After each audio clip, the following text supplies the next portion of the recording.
Hi, welcome back guys. This is your friend, Cabbage Head Fanfics, back with amazing fanfiction. This is the series of What If Deku Could Erase Quirk. Now before starting, please give this video a like and subscribe to the channel if you want more videos like this. Now let's get into the fanfic.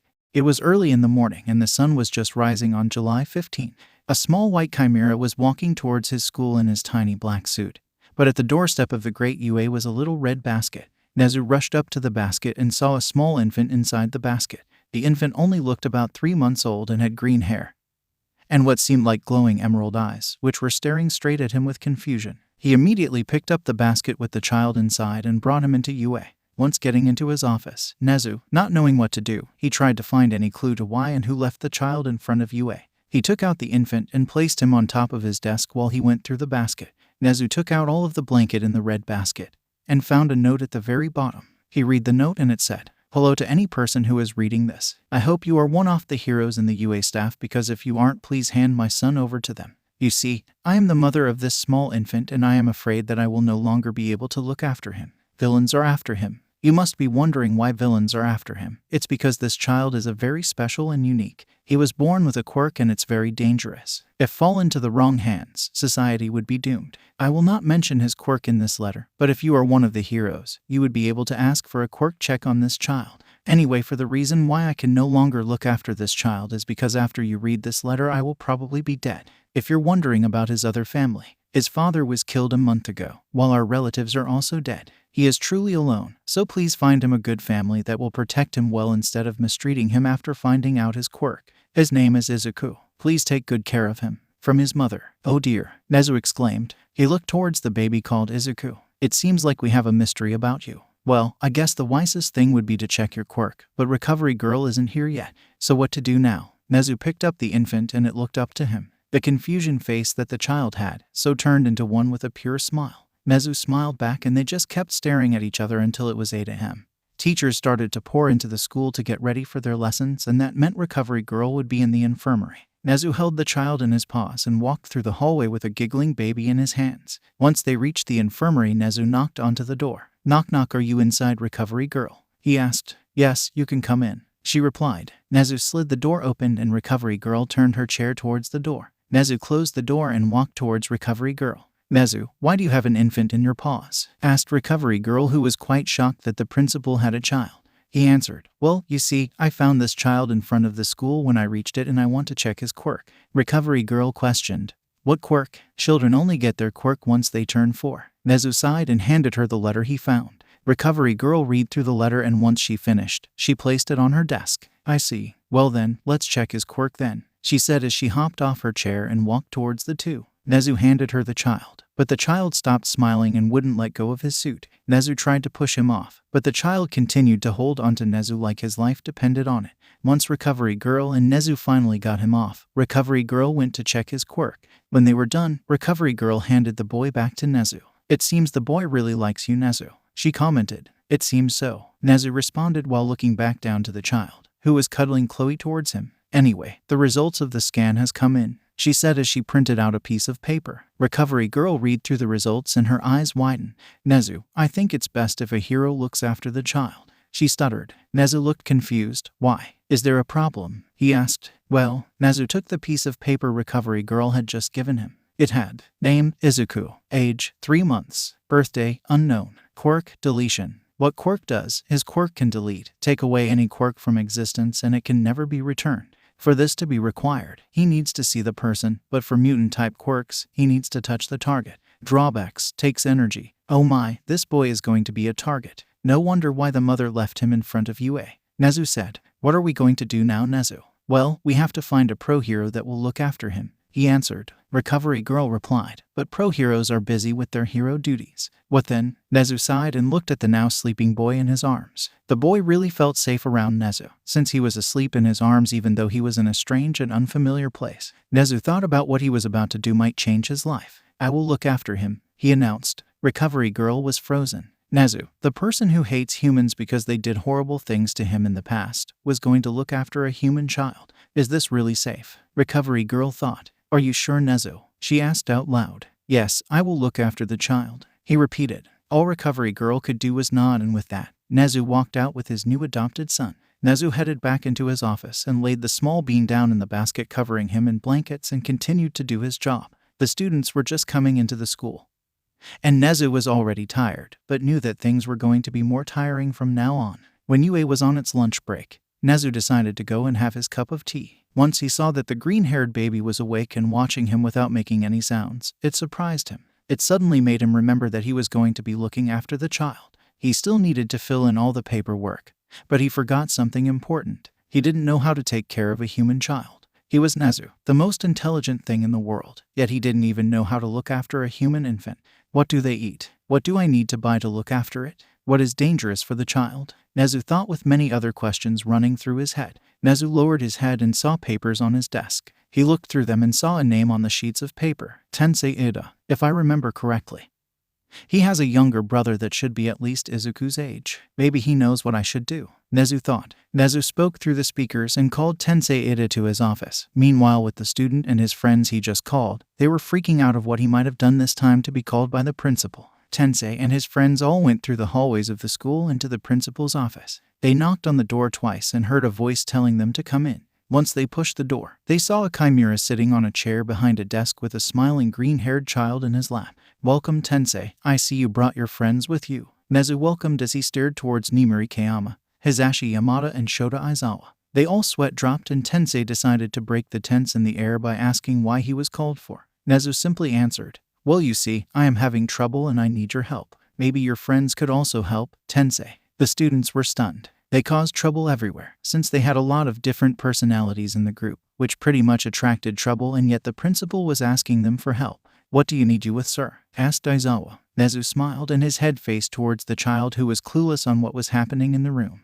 The students followed his gaze and it also landed on the child. Knowing that he was being looked at, he returned a huge, bright smile towards the newcomers. Too bright, they thought as they squinted their eyes. As you see, I have a child with me. This is going to be my adopted son. But the thing is that I don't know how to look after a human child, and I remembered that you, Tensei, have a younger brother that should be around his age. So I have asked you to help me. Nezu explained. I see. So we have to teach you how to look after a human child? Asked Tensei. Nezu nodded and said, also for you to look after him when I am busy, of course, since I have work as well. If you refuse, that's your choose.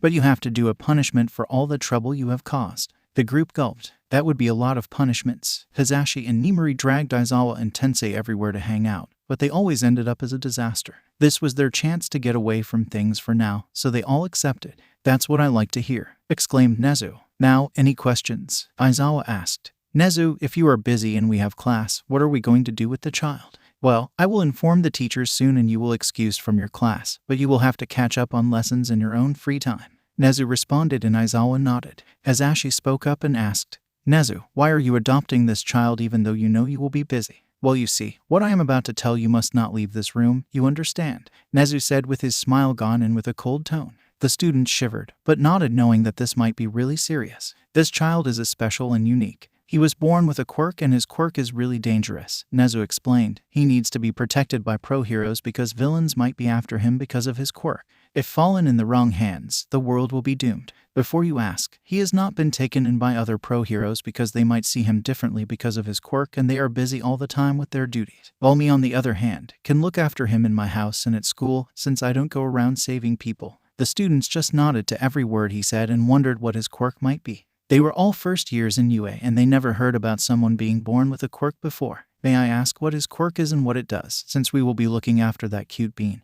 We might need to know what might happen when he activates his quirk, questioned Nimuri. Nezu sighed. I will tell you, but remember not to mention this to anyone and not to look at him differently. Nezu hesitantly spoke. His quirk is Deletion. His quirk gives him the ability to erase quirks. But sir, that is exactly like Shota's quirk. Why would it be dangerous? Hisashi said. It is like Aizawa's, but it's best if he has a quirk-canceling bracelet because it can do more damage than Aizawa's quirk. Nezu explained. Tensei replied, sorry sir, but please explain in more detail. Nezu nodded and responded. His quirk, Deletion, can delete a quirk or erase it out of existence permanently and it can't be undone. Its only drawback is that it will take his energy. Once he looks at his target, he can take their quirk, and for mutant quirk users, he just needs to touch them to delete their quirk. There were a few gasps. Aizawa was shocked that his jaw dropped. Someone had a quirk that could do that. No wonder Nezu said that. His quirk is really dangerous and terrifying. thought the group. Aizawa grinned, knowing that there was someone who had a similar quirk than he did, and stated, "Don't worry, Nezu, we wouldn't see he differently.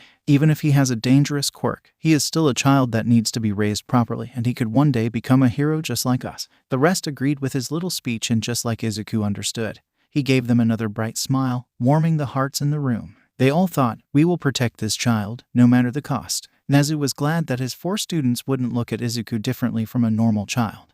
But he wondered what the other UA staff's reaction to when they find out about Izuku and his quirk. He could only hope that they were good. After, Nezu and Tensei talked about what a child would need for them to grow up, while Nimiri, Hisashi, and Aizawa were looking after the kid in the corner that kept giggling at Nimiri and Hisashi's little games of peekaboo. Aizawa just stared fondly at the kid and saw a quirk-canceling bracelet on his right wrist. As the day was coming to an end, Tensei and his group of friends went home, and so did Nezu and his little follower. Once Nezu entered his house, he placed the sleeping child on the couch in his living room. The house was white and had plain-colored furniture. While the baby was sleeping on the couch, Nezu walked up to his study and sat at his desk. The adoption papers he had asked Recovery Girl to gather was now being filled out by the Chimera, and he went through it quickly. After talking with Tensei, he now knew what the little guy needed to eat and how to look after him. He looked back at the notes he had taken when Tensei was explaining what he needed to do and buy. Once all the paperwork for the child was done, Nezu hopped on over to the sleeping child and saw a small smile. He returned the smile to no one in particular and brought the child into his room so he could monitor him. The next day was luckily the weekends, so that gave him the time he needed to go shopping. Nezu woke up and saw the peaceful face beside him. He quickly hopped off the bed and grabbed his phone. He decided to call Aizawa to look after the child, since it was early in the morning and the child should be able to sleep in peace without having Nimiri and Hisashi making noise. Tensei was probably looking after his brother, since his parents were busy being heroes. The phone ringed once, then twice, and then it was answered by the quiet one in the students' group. "Hello," Aizawa whispered. "Hello, Aizawa. I need you to come over to my place and look after Izuku while I go shopping. Is it okay for you to come over?" Nezu chimed. Aizawa groaned and asked, "Why call me and not the others?" Nezu replied, "Izuku is sleeping and is peaceful. I know how loud and noisy Nimiri and Hisashi are, and I'm pretty sure that Tensei is looking after his younger brother." "Fair point," Aizawa stated. "But can I sleep over there?" "Sure, as long as you look after him when he wakes up, so you can sleep when he is sleeping," Nezu confirmed. "Fine. When do you want me over, and please send me the location?" Aizawa answered. "Please come over straight away, and I already sent you my address." Nezu commented. Aizawa sighed. "I am coming over now." Nezu hung up and decided to get ready for his shopping trip. He grabbed shopping bags, his keys, and the list of things Tensei told him to buy. 10 minutes later, there was a knock on the door. Nezu walked over to the door and greeted Aizawa. "Hello, Aizawa." "Hi, Nezu. So where is the kid?" Aizawa asked. "He's in my bedroom, fast asleep." "Aizawa, do you know what to do?" Nezu questioned. Aizawa nodded. "This isn't my first time babysitting. I normally babysit children around my neighborhood with Hisashi and Nimiri." "That's good to hear," Nezu exclaimed. "You can sleep while he is sleeping, but please be awake to look after him when he's awake." Aizawa nodded again and entered Nezu's house. He looked around the living room and the bedrooms. He found where everything was and headed back to Nezu. "How long do you think you'll be out?" questioned Aizawa. "Probably 3 minutes, 4 hours at most." "Okay, have a nice shopping spree." Aizawa waved at Nezu as he was left alone in his principal's house. He thought to himself, "What have I gotten into this time?" He strolled towards the bedroom where the kid slept and saw the child curl himself into a little ball to keep himself warm. Aizawa smiled to himself and heard his phone ring. Aizawa picked up the phone and answered. "What? Hey Shota, how is everything at school going?" asked the mysterious voice. "Fine. How's your internship going, Aburo?" The voice over the line cheered. "Everything's going great. I saw some villains and the heroes I'm interning with fought them, but I had to watch from the sidelines though. It was amazing. Once the battle finished, I was determined to work harder. But anyway, I was wondering what you and the others are doing." "We're fine, but I'm not with the others right now," Aizawa replied. Aburo laughed. "Yeah, you probably kicked them out when they came over to your house and woke you up." "Actually, no. Nezu woke me up and told me to babysit." Aizawa whispered. "What? Why would Nezu call you at 7 a.m. to babysit? He doesn't even have a child." Aburo said, confused. Aizawa sighed. "You don't know what happened yesterday. You better come back and you might get into the fun. I can tell you this. I am babysitting his son and he's very adorable." "Oh, I guess I do need to hurry and see the boy, since the great Shota complimented him," teased Aburo. "H-A-H-A," Aizawa said as he rolled his eyes. Aburo responded. "Can you please send me a photo of the little bean?" "Fine." Aizawa took a picture of the sleeping child and sent it to Aburo. After it was sent, there was squealing from the other side. So cute. So you better come back quickly or Hazashi and Nimari will try and keep him. Aizawa said. That's it, I am coming right now, send me the address. Oboro demanded. Oh hell no, you still have the internship and you will make the same amount of noise the other two would do. I don't want to die today, so no. Also, I don't want Izuku's sleep to be ruined like mine. Aizawa lectured. Oboro booed Aizawa and they talked about the conditions of looking after Izuku. But of course Aizawa didn't say anything about his quirk yet. After talking, Oboro told him he had to go and slowly he hung up. It was 8 a.m., so Aizawa had spent 1 hour talking to Oboro and now he was going to sleep. He sleep on the floor of the bedroom, since it would be weird for him to sleep on his principal's bed without permission. After about 2 hours of sleep, Aizawa had awoken and wondered if Izuku was still sleeping, but to his surprise he saw a pair of emerald green eyes staring at him in silence. Aizawa backed away from the child surprised. Normally when children wake up, they would be making noise that would awake Aizawa from his sleep, yet Izuku didn't make noise like he just wanted him to continue sleeping.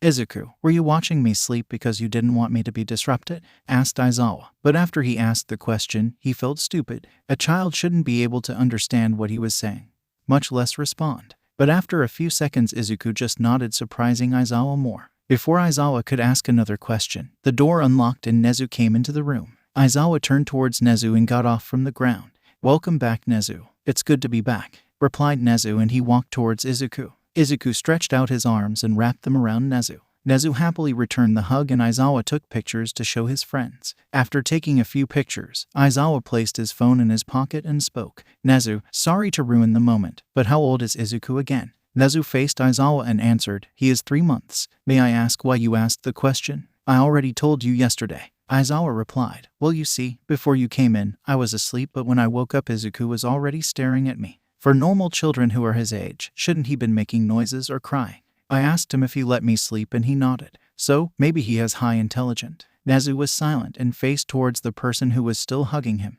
Well, the boy was born with a quirk and that was unusual, so who can't say that he also has a high IQ? Well then, why don't we check? Asked Nezu. The three of them headed towards the living room and Nezu sat on a high chair while Aizawa was standing and held Izuku. They knew that Izuku couldn't talk but he could respond by nodding or shaking his head. Nezu pulled some papers from the drawers in his desk and found a range of questions. Okay Izuku, I will read out the question and you have to nod if you agree or shake your head if you don't. Okay? Nezu asked. Izuku nodded his head at Nezu's question. Okay then. Izuku is 25x4 equals 100. Izuku nodded and Nezu continued with the math questions. Some of the questions, Aizawa didn't even know how to solve and his sweat dropped when a baby could answer them all correctly. After the math questions, they moved on to other questions. If there was a battle between Aizawa and Hazashi, who will win? Nod for Aizawa and shake for Hazashi. Izuku nodded his head again and got all of them correct. After the little IQ test was done, it was lunchtime. Nezu hopped off his seat and patted Izuku to congratulate him for getting all the answers correct.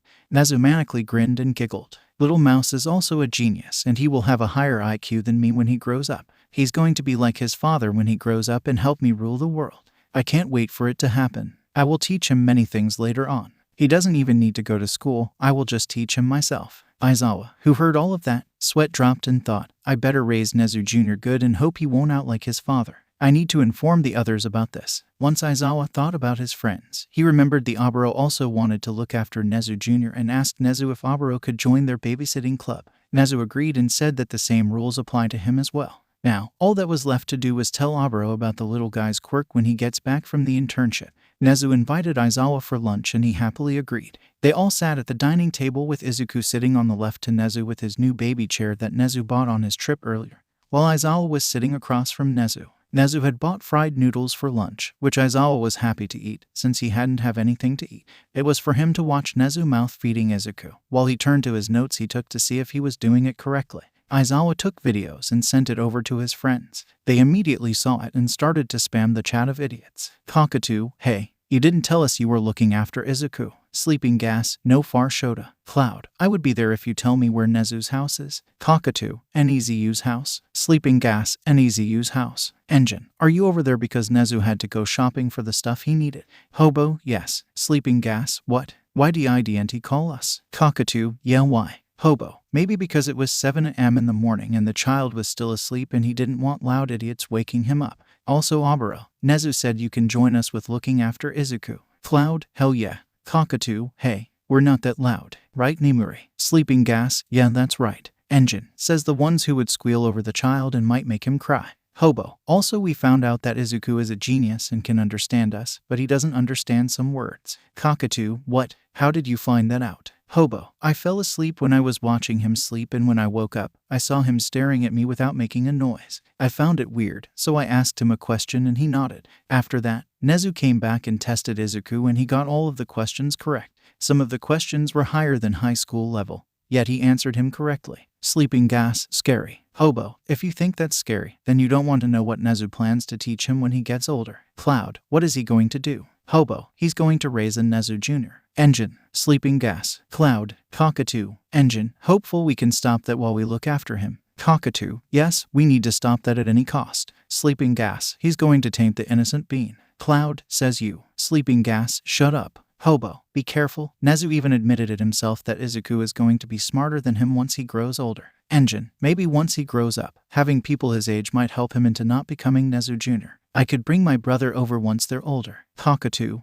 that's a great idea Tensei. Sleeping gas, it truly is. He can make friends at his school as well. Hobo, he's not going to school. Cloud, what? Why? Hobo, have you forgotten? He is smarter than us. Why would he go to school for? Cloud, right. Engine, I think one friend should be fine for now. Cockatoo, we can help him make friends later on. Hobo, what happens when we become pro heroes then? We would be too busy with hero work. That's one of the reasons why Nezu decided to adopt him. Also, having too many friends aren't good. What would happen if they turn on him when they find out his quirk? Engine, cockatoo, sleeping gas. Cloud, you don't have to worry about that. He will get his quirk once he turns 4. Hobo, right, you don't know. Cloud, don't know what? Sleeping gas, come back from your internship and Nezu will explain it to you. Cloud, then soon. Right after the weekends, I should be finished with it. Engine, alright, we will see you then. I have to go now, I'm looking after Tenya. Cloud, okay, see you later. Hobo, I'm going off as well. I am going to spend time with Izuku. Sleeping gas, hey, since he is awake can't you send us the address? Hobo, fine, but Aburo, you better not come over. Cloud, okay mum. Cockatoo, hurry and send us the location. Hobo, whatever. Hobo has sent location. Aizawa looked back to the family of 2 and showed a tiny smile. After lunch, Aizawa had Izuku in his lap and was playing cat videos on his phone in the living room, while Nezu was preparing to tell the other teachers at the school about Izuku. Then there was a knock on the door. Aizawa placed Izuku aside and continued the cat video, but Izuku lost all interest and was wondering what his comfortable seat was doing. He followed Aizawa with his gaze and saw 2 familiar faces at the door. Hazashi, Nimuri, remember that you are at your principal's house, so don't make a mess. Aizawa explained. Yeah. Now, where's the bean? Nimuri asked. Aizawa sighed. He's in the living room watching cat videos. With that, Hazashi and Nimuri raced to the living and was met with a pair of emerald eyes staring at them. They shivered. It was like they were being studied by the child. Nimuri and Hazashi froze and Aizawa wanted to see what stopped them all of a sudden, but was also met with a stare. He sighed and walked over to the child, picking him up and handing him over to the frozen pair. Nimuri accepted the child. She held in a protective position and her eyes started to sparkle once the child had smiled at their presence. He's mine now, Nimuri claimed as she ran around the house. Hazashi followed after her. Hey, no fair. Give me the child. Aizawa, regretting his decision, followed after them. Don't injure him. Remember, he's Nezu Jr. After the game of chase, Nezu came out of his office and demanded them to hand over the child. They did what he said and gave Izuku to his loving father. Izuku giggled because of all of the chaos and clapped his hands together. Then the 4 of them all watched some family-friendly shows. It was getting dark and was nearly time for dinner. The 3 that came over to visit had to return home, since their parents would be worrying about where they would be. When they all left, Nezu started on dinner and Izuku watched him. They ate dinner together and went back to their bedroom. Nezu pulled out a book that he wanted to read to Izuku as a bedtime story. The book he chose was called The Terrors of Humans. Amazingly, Izuku listened to the story and fell asleep without a nightmare.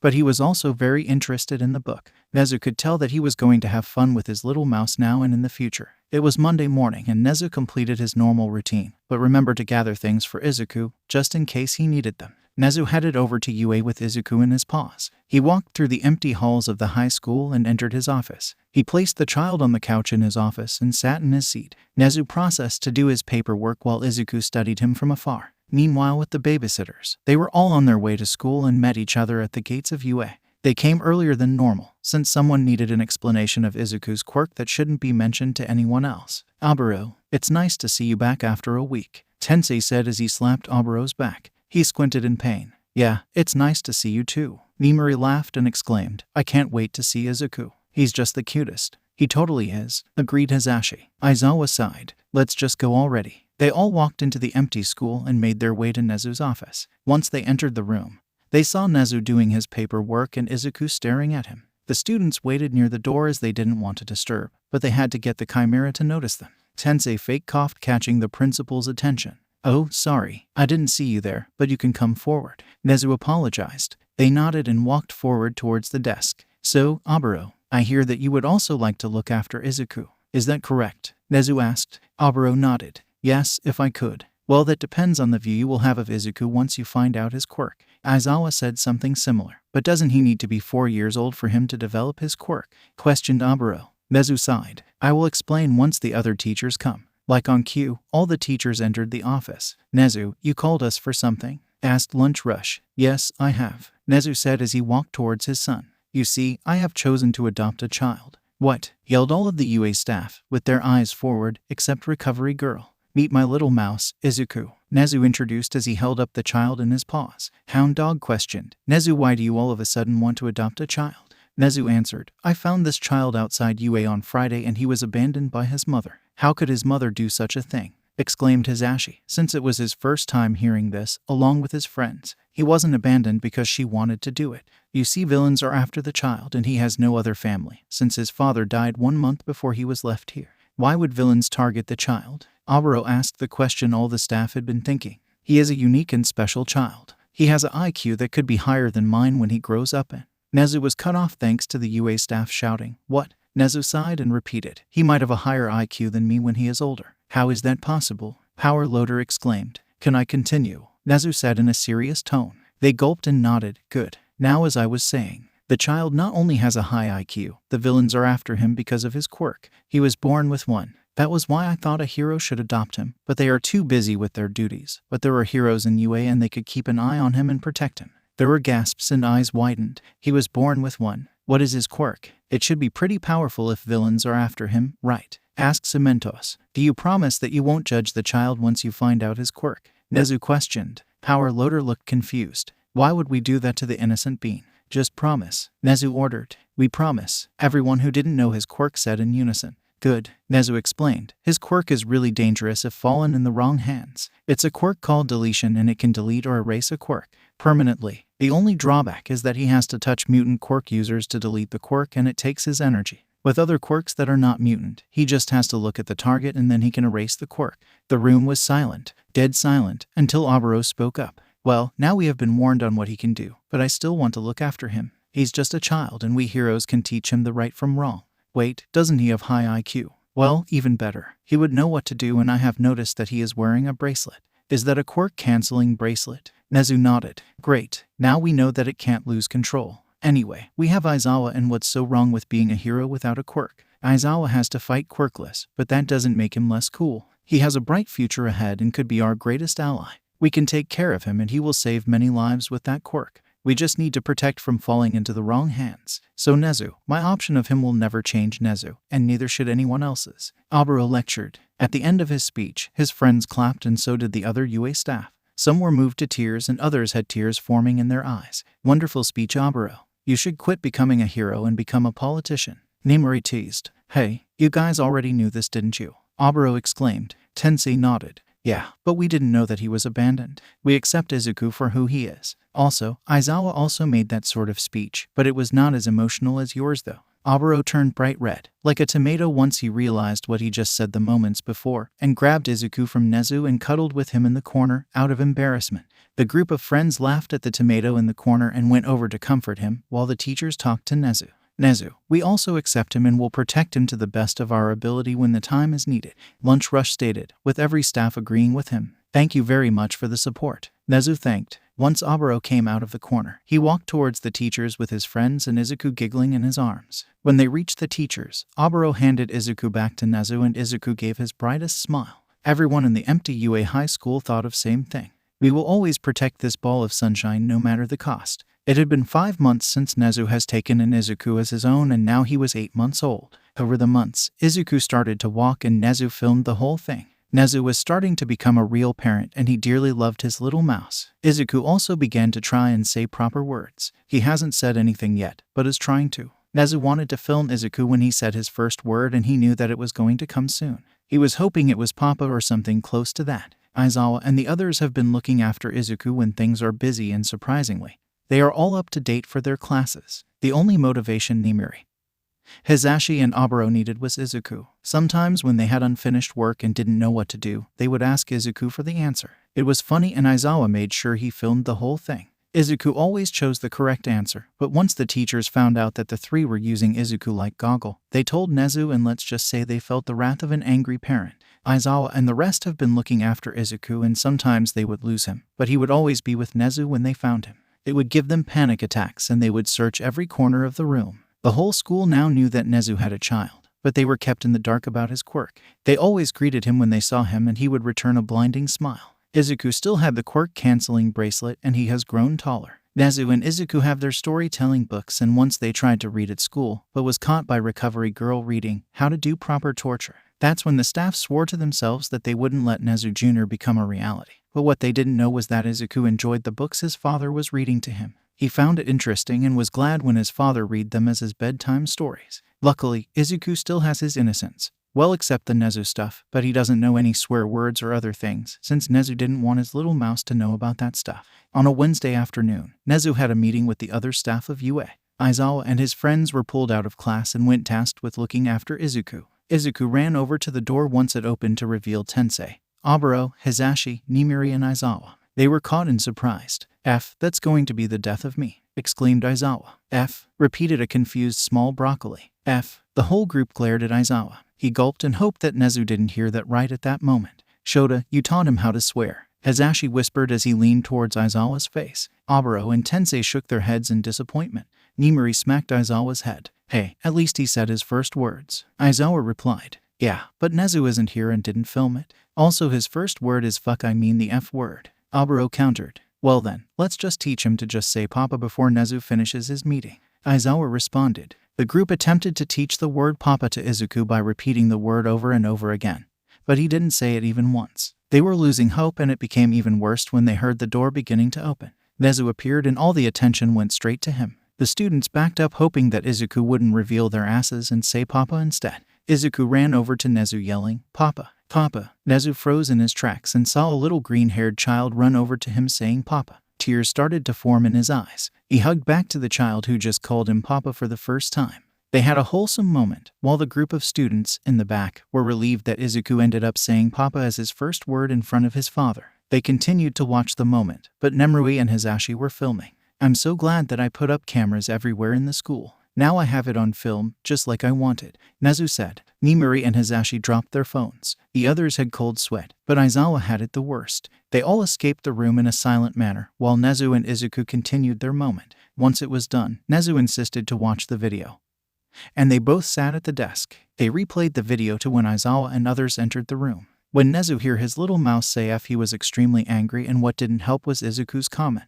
Nezu tried to continue his anger by saying, Little mouse, that's a no word. Don't ever say that, okay. Izuku nodded his head with a confused face and a few minutes later, fell asleep in the warm embrace. Once Nezu checked that his little mouse was sleeping, he placed him on the couch and headed towards Class 1A. The door slammed open to reveal all of Class 1A. Aizawa, care you explain this? Nezu asked as he played Izuku saying F for the first time after Aizawa entered the office, with a twisted smile. Aizawa gulped and slid down his seat. I can explain. I was surprised that he ran up to us and then I kinda swore in front of him. Sure, that's what happened, but that doesn't mean I will let you off the hook, Nezu answered. The whole class just watched as Aizawa was dragged from his seat to the outside of the class. Some were raging over the fact that Aizawa taught Izuku how to swear, but others, like Aizawa's friends, prayed for Aizawa.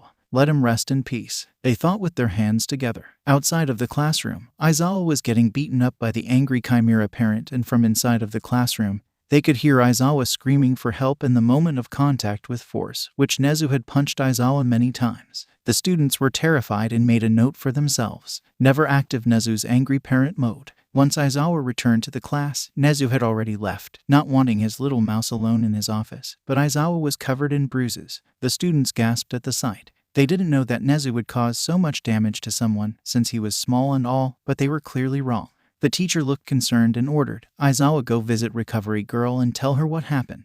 Aizawa nodded and followed his teacher's instructions. He limped over to the infirmary and knocked on the door. Once he heard a response, he entered. Recovery Girl faced him, asked, "What happened to you, dear?" "Nezu happened," he replied. Recovery Girl sighed. "But what made Nezu cause this much damage on you?" "I kinda taught Izuku how to say F." Recovery Girl's facial expression darkened. "You taught him to swear?" "Yes," Aizawa said. "What the hell are you thinking? Are you trying to taint the innocent being? He is still being taught by Nezu. Don't just take all the innocence from him." Recovery Girl yelled. Aizawa stuttered. "Yes, ma'am, it won't happen again." "It better not," Recovery Girl said. But then she sighed and the entire mood changed. She kissed Aizawa on his forehead and told him he'd head back to class. On the way there, Aizawa thought to himself, "I don't think we should ever swear in front of Izuku again. Well, maybe when he's older, but still." Also note to self, never get Nezu and Recovery Girl into angry parent mode. Izuku is 1 year old and his babysitters were now in the class 2A. Izuku started to completely say full sentences and has been conversing with his father. They talked about analysis and the improvements UA had to make. To others it would be weird for the principal of a high school to ask feedback to a 1-year-old. But all the staff in UA knew what Izuku could do and had no complaints. Izuku could stand on equal ground as Nezu when it came to intelligence, and he gave really good feedback for the students that were about their quirk. He seemed really interested in quirks, and people found him mumble about the possible ways that the user of the quirk could use the quirk properly. Everyone thought the mumbling was scary at times, but that helped the school to flourish. When Izuku and Hisashi were together, they would put some music on and sing along. Sometimes they even danced. Once Izuku filmed him while he was doing a particular dance that he called the Ritual of Waking Hobo. Hisashi hopped around the room with loud screams coming out of his mouth. Izuku laughed at the sight of Hisashi when he told him that the dance was the most annoying way to wake up Aizawa. Once Nezu saw the film. When he saw Aizawa sleeping on his job, he ordered Hisashi to do the ritual, which he gladly agreed to. Everyone in the room laughed as Hisashi did his ritual, and the look of annoyance on Aizawa's face. When Nimari was looking after Izuku, she was never alone. She was normally with Oboro because the others didn't want Nimari to ruin the boy's innocence. But he never knew what that meant. Oboro and Nimari would always play games with him, and they would always smile in front of him. Tensei would always know how to look after Izuku and was the most calm out of everyone in the group. Most of the time he treated Izuku like a child, but there were times where he would treat him as someone his age or older. They would work on problems together and would talk about fairness and heroes. When Izuku was alone with Aizawa, he would smile, and that would warm the hobo's heart, but at times he would follow his father's advice and mess with him a bit. Once he disappeared without a word to Aizawa, but he had just hid in a closet.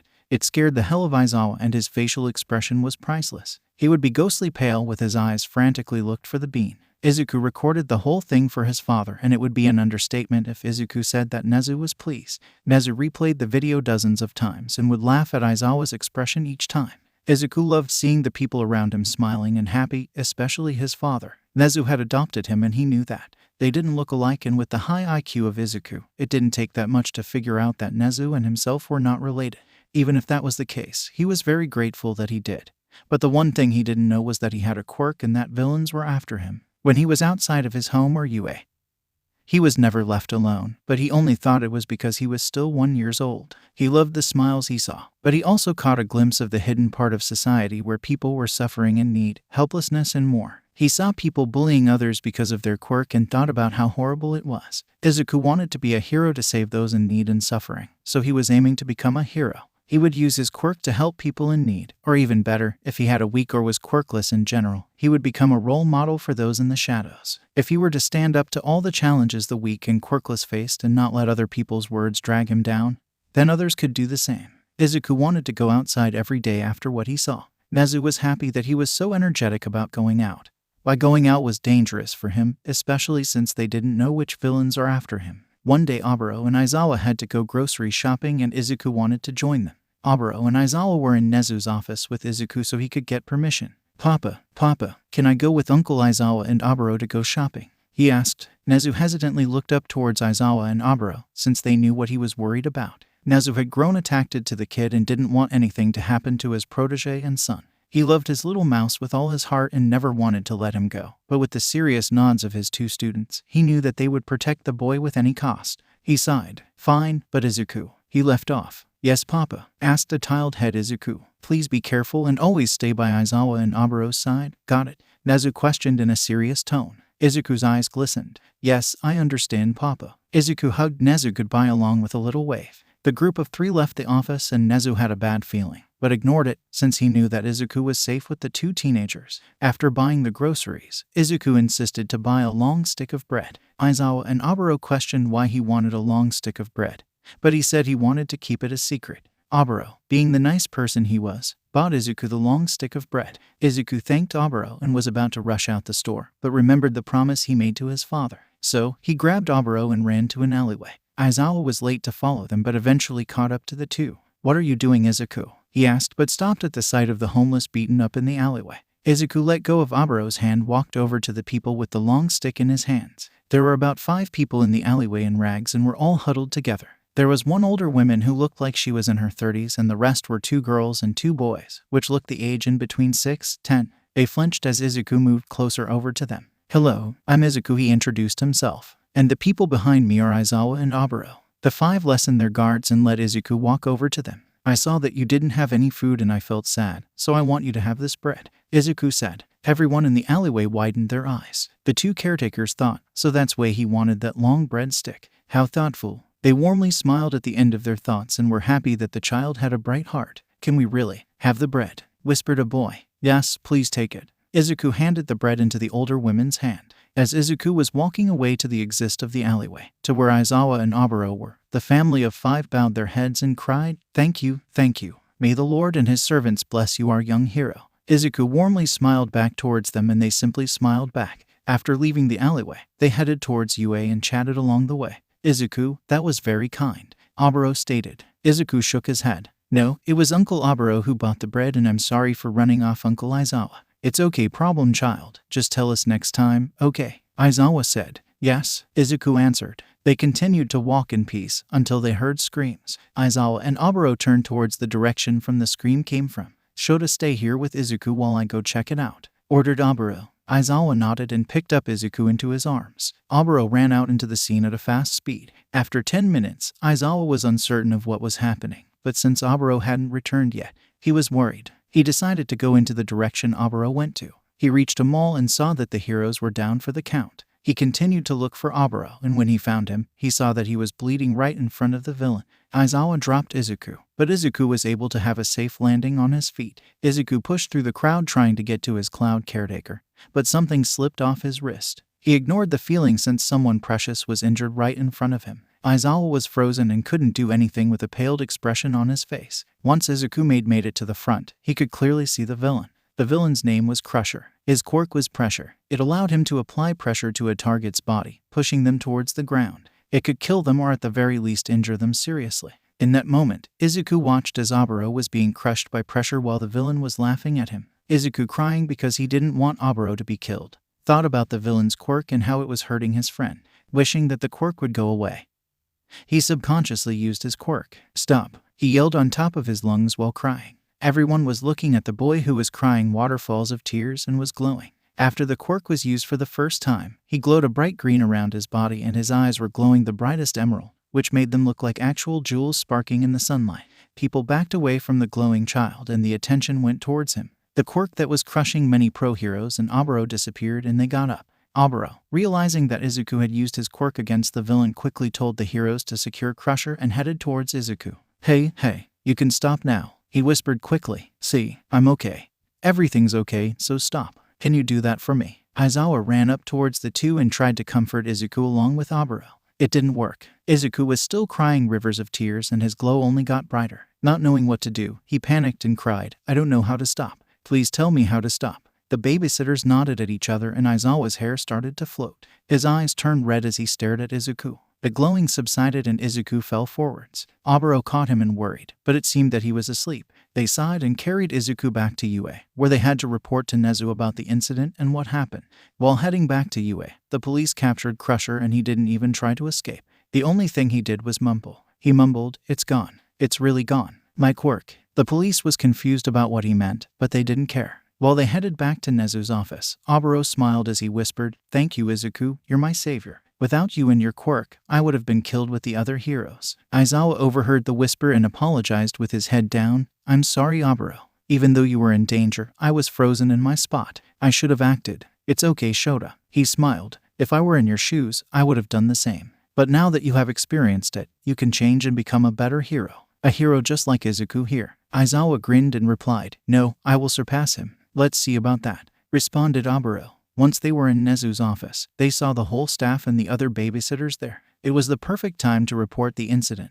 Aizawa and Oboro caught the attention of the whole room, since one of them was covered in his own blood and they were holding Izuku. Aizawa explained the whole incident in detail, and by the end of the report, there was tension in the room. We have to keep a closer eye on him now, declared Recovery Girl. Power Loader nodded. After activating his quirk in public, some people might find out what his quirk is since he deleted Crusher's quirk. Even if we have to keep a closer eye on him, we will all protect him, Nezu, so don't worry, but I think it's best that he doesn't go out, Tensei suggested. Nezu agreed, and so did everyone else. They would keep a closer eye on his little mouse and not let him outside for a while. They all looked towards the small sleeping child, who was sleeping peacefully on the couch with a new quirk-canceling bracelet on his wrist. It's for the protection of Izuku, they thought. It has been 2 years since Izuku had left UA or his house, and now he's 3. His babysitters have grown closer to him than before, and they have been visiting Izuku even if there was no need for them to look after him. They all would have lunch and dinner over at Nezu's house over the weekends. But most of the time, Tensei couldn't make it, since he had other things to look after. They all were like a small family. Even the staff of UA was a part of the family, but he couldn't but feel a little lonely. Since he didn't want anyone to worry, he continued to smile and try to act normally, and no one suspected a thing. Izuku knew what his quirk could do and how to use it, but it terrified him. What would happen if I accidentally delete my family's quirk? Will they abandon me? Will they hurt me? Will they be sad and never talk to me again? He kept asking himself. When Izuku were playing with Narumi, Hizashi, and Oboro, the other two in the group strolled up to Nezu. At the moment, Nezu was filing documents and getting ready for the weekends. Nezu, we need to talk, Aizawa demanded. Nezu faced towards the two. All right, he answered as they all left the office where the child was playing. It has been 2 years since you let him go out, and he hasn't have any friends his age, so I was thinking, isn't time for him to go out? Asked Tensei. Nezu sighed, knowing this was coming. I know, but I still don't want him to go outside. I know that he needs friends his age, but it's still dangerous for him. Aizawa sighed. We understand that you are worried, but at this rate, Izuku will get lonely. Even if he's older, it will still be dangerous. Nezu lowered his head. The two teens sighed and nodded towards each other. Since you still want Izuku to stay behind walls and want him to have friends, why not have my younger brother as his furret friend? I mean, they should be old enough, Tensei suggested. Nezu looked up and agreed. For him, that was the best option. It would get Izuku a friend his age and he would still be inside. The three of them set up a time and place for the children to meet. It was decided for them to meet at Nezu's house on the next day. It was sad, and Izuku was reading one of Nezu's book. His father was waiting for the door to make a noise. The doorbell rang and Nezu rushed towards the door. Izuku only watched Nezu with a curious expression on his face. Once the chimera opened the door, it revealed his babysitters and a child with dark navy blue hair. He wore rectangle glasses and hid behind Tensei's leg. Izuku closed his book and slowly walked over to the door. Welcome, Nezu greeted. Please come in. Everyone at the door came into the house, and so did the kid that tagged along. They made their way to the living room and saw a closed book, but no Izuku. Nezu looked side to side and found Izuku staring at the child who came along. He stared in curiosity and tilted his head slightly to the left. Izuku, come here, Nezu said. Izuku walked to him and stood in front. Izuku, this is Tenya. He's Tensei's younger brother and he is the same age as you. I hope you can become friends with him, so why not play around while I talk to the others? Nezu asked. Izuku's emerald eyes sparkled and gleamed. Yes, of course. He rushed towards the child, who was Tenya Ada, and introduced himself. Hello, my name is Izuku. It's nice to meet you. Ada stopped hiding and bowed. It's nice to meet you, Izuku. I am Tenya Ada. Once Ada stood up properly, Izuku grabbed both of his hands and clasped them together. Can we be friends? Exclaimed Izuku. Ada froze and didn't know what to say. Other kids in his daycare thought he was weird, since he did robotic hand movements, so he never had a friend. Unsure, Ada asked, Are you sure? I mean, I do weird hand movements. Aren't I weird? Izuku, knowing that Ada was a good kid, replied, Of course we can be friends. You're not weird. If everyone is the same, it would be boring. So if you are different, you are you. Nothing should change. Ada was shocked. All he thought was that he needed to fit in with the others, but the kid in front of him told him to be himself. It meant a lot. It meant that he would accept him for who he was and didn't care if he was strange. He smiled and answered the question that Izuku asked him before. Okay, then, let's be friends. Izuku looked like he was going to explode from happiness. Yeah, I made my first friend, he shouted. Ada widened his eyes once more. He thought that someone like Izuku would have many friends, but he was the first one he made. Everyone else in the room clapped, happy that Izuku made a new friend, as well as Ida. Okay, now that you have a new friend, why don't you play with him in your room? Nezu asked politely. Izuku smiled brightly and yelled, okay. He grabbed Ida's wrist and rushed upstairs to Tohai's room. Ida was making a shocked and worried face, since he was never dragged like he was. The teenagers laughed at the scene. Tensei was especially happy. He never saw his brother show that much emotion since he started to go to his daycare. For him, it was nice to know that his brother found a good and wonderful friend. The children went into a bright white room filled with little, cute and white pictures of mice on the walls. There were a lot of books and notebooks in the room. Ida scanned the room he was in and was amazed that Izuku liked to read. Izuku pulled him towards the bed, which was also white, but there was a bit of green and red. So, since we're friends, we should get to know each other better, said Izuku as he hopped onto the bed. Ida followed his actions and landed on the soft bed. I guess you're right. So, what should we talk about? Izuku closed his eyes and crossed his arms. Oh, I know, he exclaimed as he opened his eyes. What do you like and why? I like my family, books and many other things. Ida immediately answered with his eyes sparkling. I like my brother because he's always caring for me and treats everyone equally. He's my role model. Izuku nodded. Uncle Tensei knows his stuff and is better than others. He is really kind and caring. But on the other hand, you have Uncle Hazashi,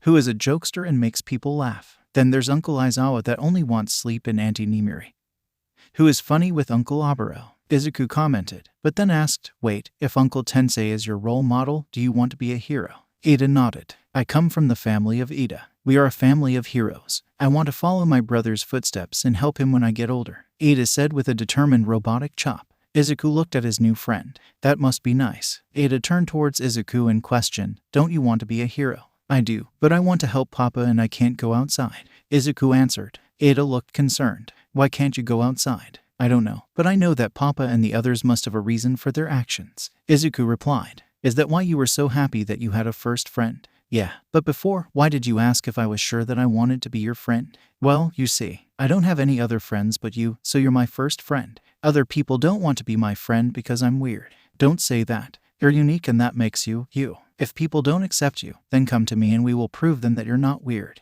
Then we can become great heroes, Izuku said as he stood up on the bed. Ida looked up and thanked his brother that he brought him along. At first, when his brother said that he would make a new friend, he didn't want to go, but he was dragged there. He was now happy that he finally got a friend and that friend was willing to help him. After hours, they had lunch and dinner, but then Ida and everyone else had to go. Izuku hugged his new friend goodbye and had a little chat while Nezu was talking to the teenagers. Ten-chan, please come over again, Izuku said with a sad expression. Of course, Ida answered, but then realized what Izuku called him. Wait, Ten-chan, Izuku responded. It's a nickname.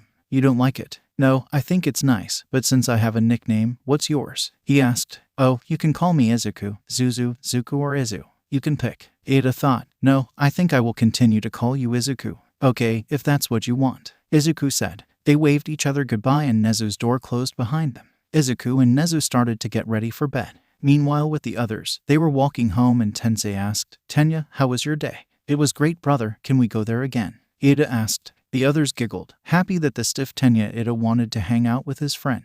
Of course, we can go there every weekend, but we have to tell our parents, okay? Of course, brother. Also, thank you for bringing me today. If you didn't, I would have never made my first friend. No problem, Tenya, Tensei replied with a warm smile. On the rest of the way home, Tenya thought, I will protect my first friend in the smile. I hope that we will continue to be good friends. Since making a new friend, Ida and the others came to visit Izuku every Sunday, so the children could play with each other. The teenagers just talked to Nezu, or even got tutored by him. They were falling behind and needed help with their studies. Izuku and Ida would talk and play, but mostly talk about how people their age do. Ida even explained what was happening outside that Izuku hasn't seen in 2 years and his life story. Izuku was happy to hear all the stories Ida told him about, but wished he could go out as well. Soon 1 year passed and they both were 4. Ida was getting his quirk soon and Izuku was wondering what to tell Ida about his quirk. Ida has been with Izuku for the past year and never saw Izuku leave UA or his house. So as a way to thank him for being a wonderful friend, he was going to free him. On one Sunday, Ida came over with his brother and the other caretakers for a play date, or how the teenagers call it, their tutor session. Everything was going the same. Izuku dragged Ida to his bedroom and they closed the door, but once it was closed, Ida suggested something Izuku never thought of. Izuku, we should sneak out. he suggested. Izuku was surprised. Ada always wanted to follow the rules, yet he was suggesting something that could make the others mad. Why? Asked Izuku. Ada sighed. You said you haven't been outside since you were 1, so why not go outside now after 3 years? But what if we make the others angry, or even worse, sad? Complained Izuku. We can explain it to them later and I would take all the blame if they find out. Ada said. No, then Ten-chan is in trouble. I don't want that. Ada sighed again. But don't you want to go outside? Izuku was silent and then made up his mind. I will go, but we have to get back before the others realize. Ada smiled and they quietly walked downstairs. They checked that they were all busy and saw that Nezu was sipping tea while the rest were studying.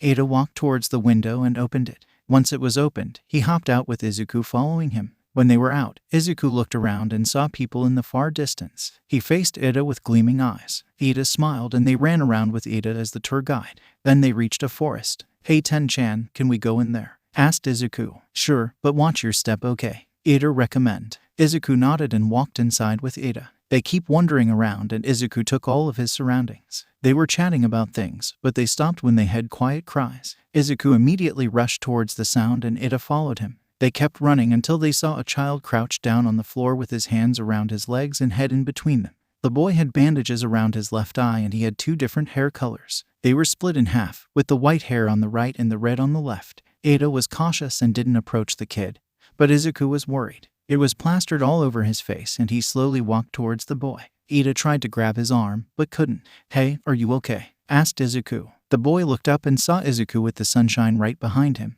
It made Izuku shine brighter and the child thought it looked cool. He answered, No, I'm not okay. My father poured boiling water on my face because I didn't use my quirk better in the training. Izuku scrunched his brows together. That's not nice. Does your father do that normally? The boy nodded. He hits me and my siblings, even my mother. Once realizing what he said, he covered his mouth. He wasn't supposed to tell a stranger that, but he felt safe with the person in front of him. He felt like he could tell him everything, even the things he shouldn't. Ada watched from afar with his worrying for Izuku gone, but the concern for the new kid they have just met grew. A parent shouldn't hit a child. He could tell that Izuku was not happy after hearing the response the dual hair-colored boy said.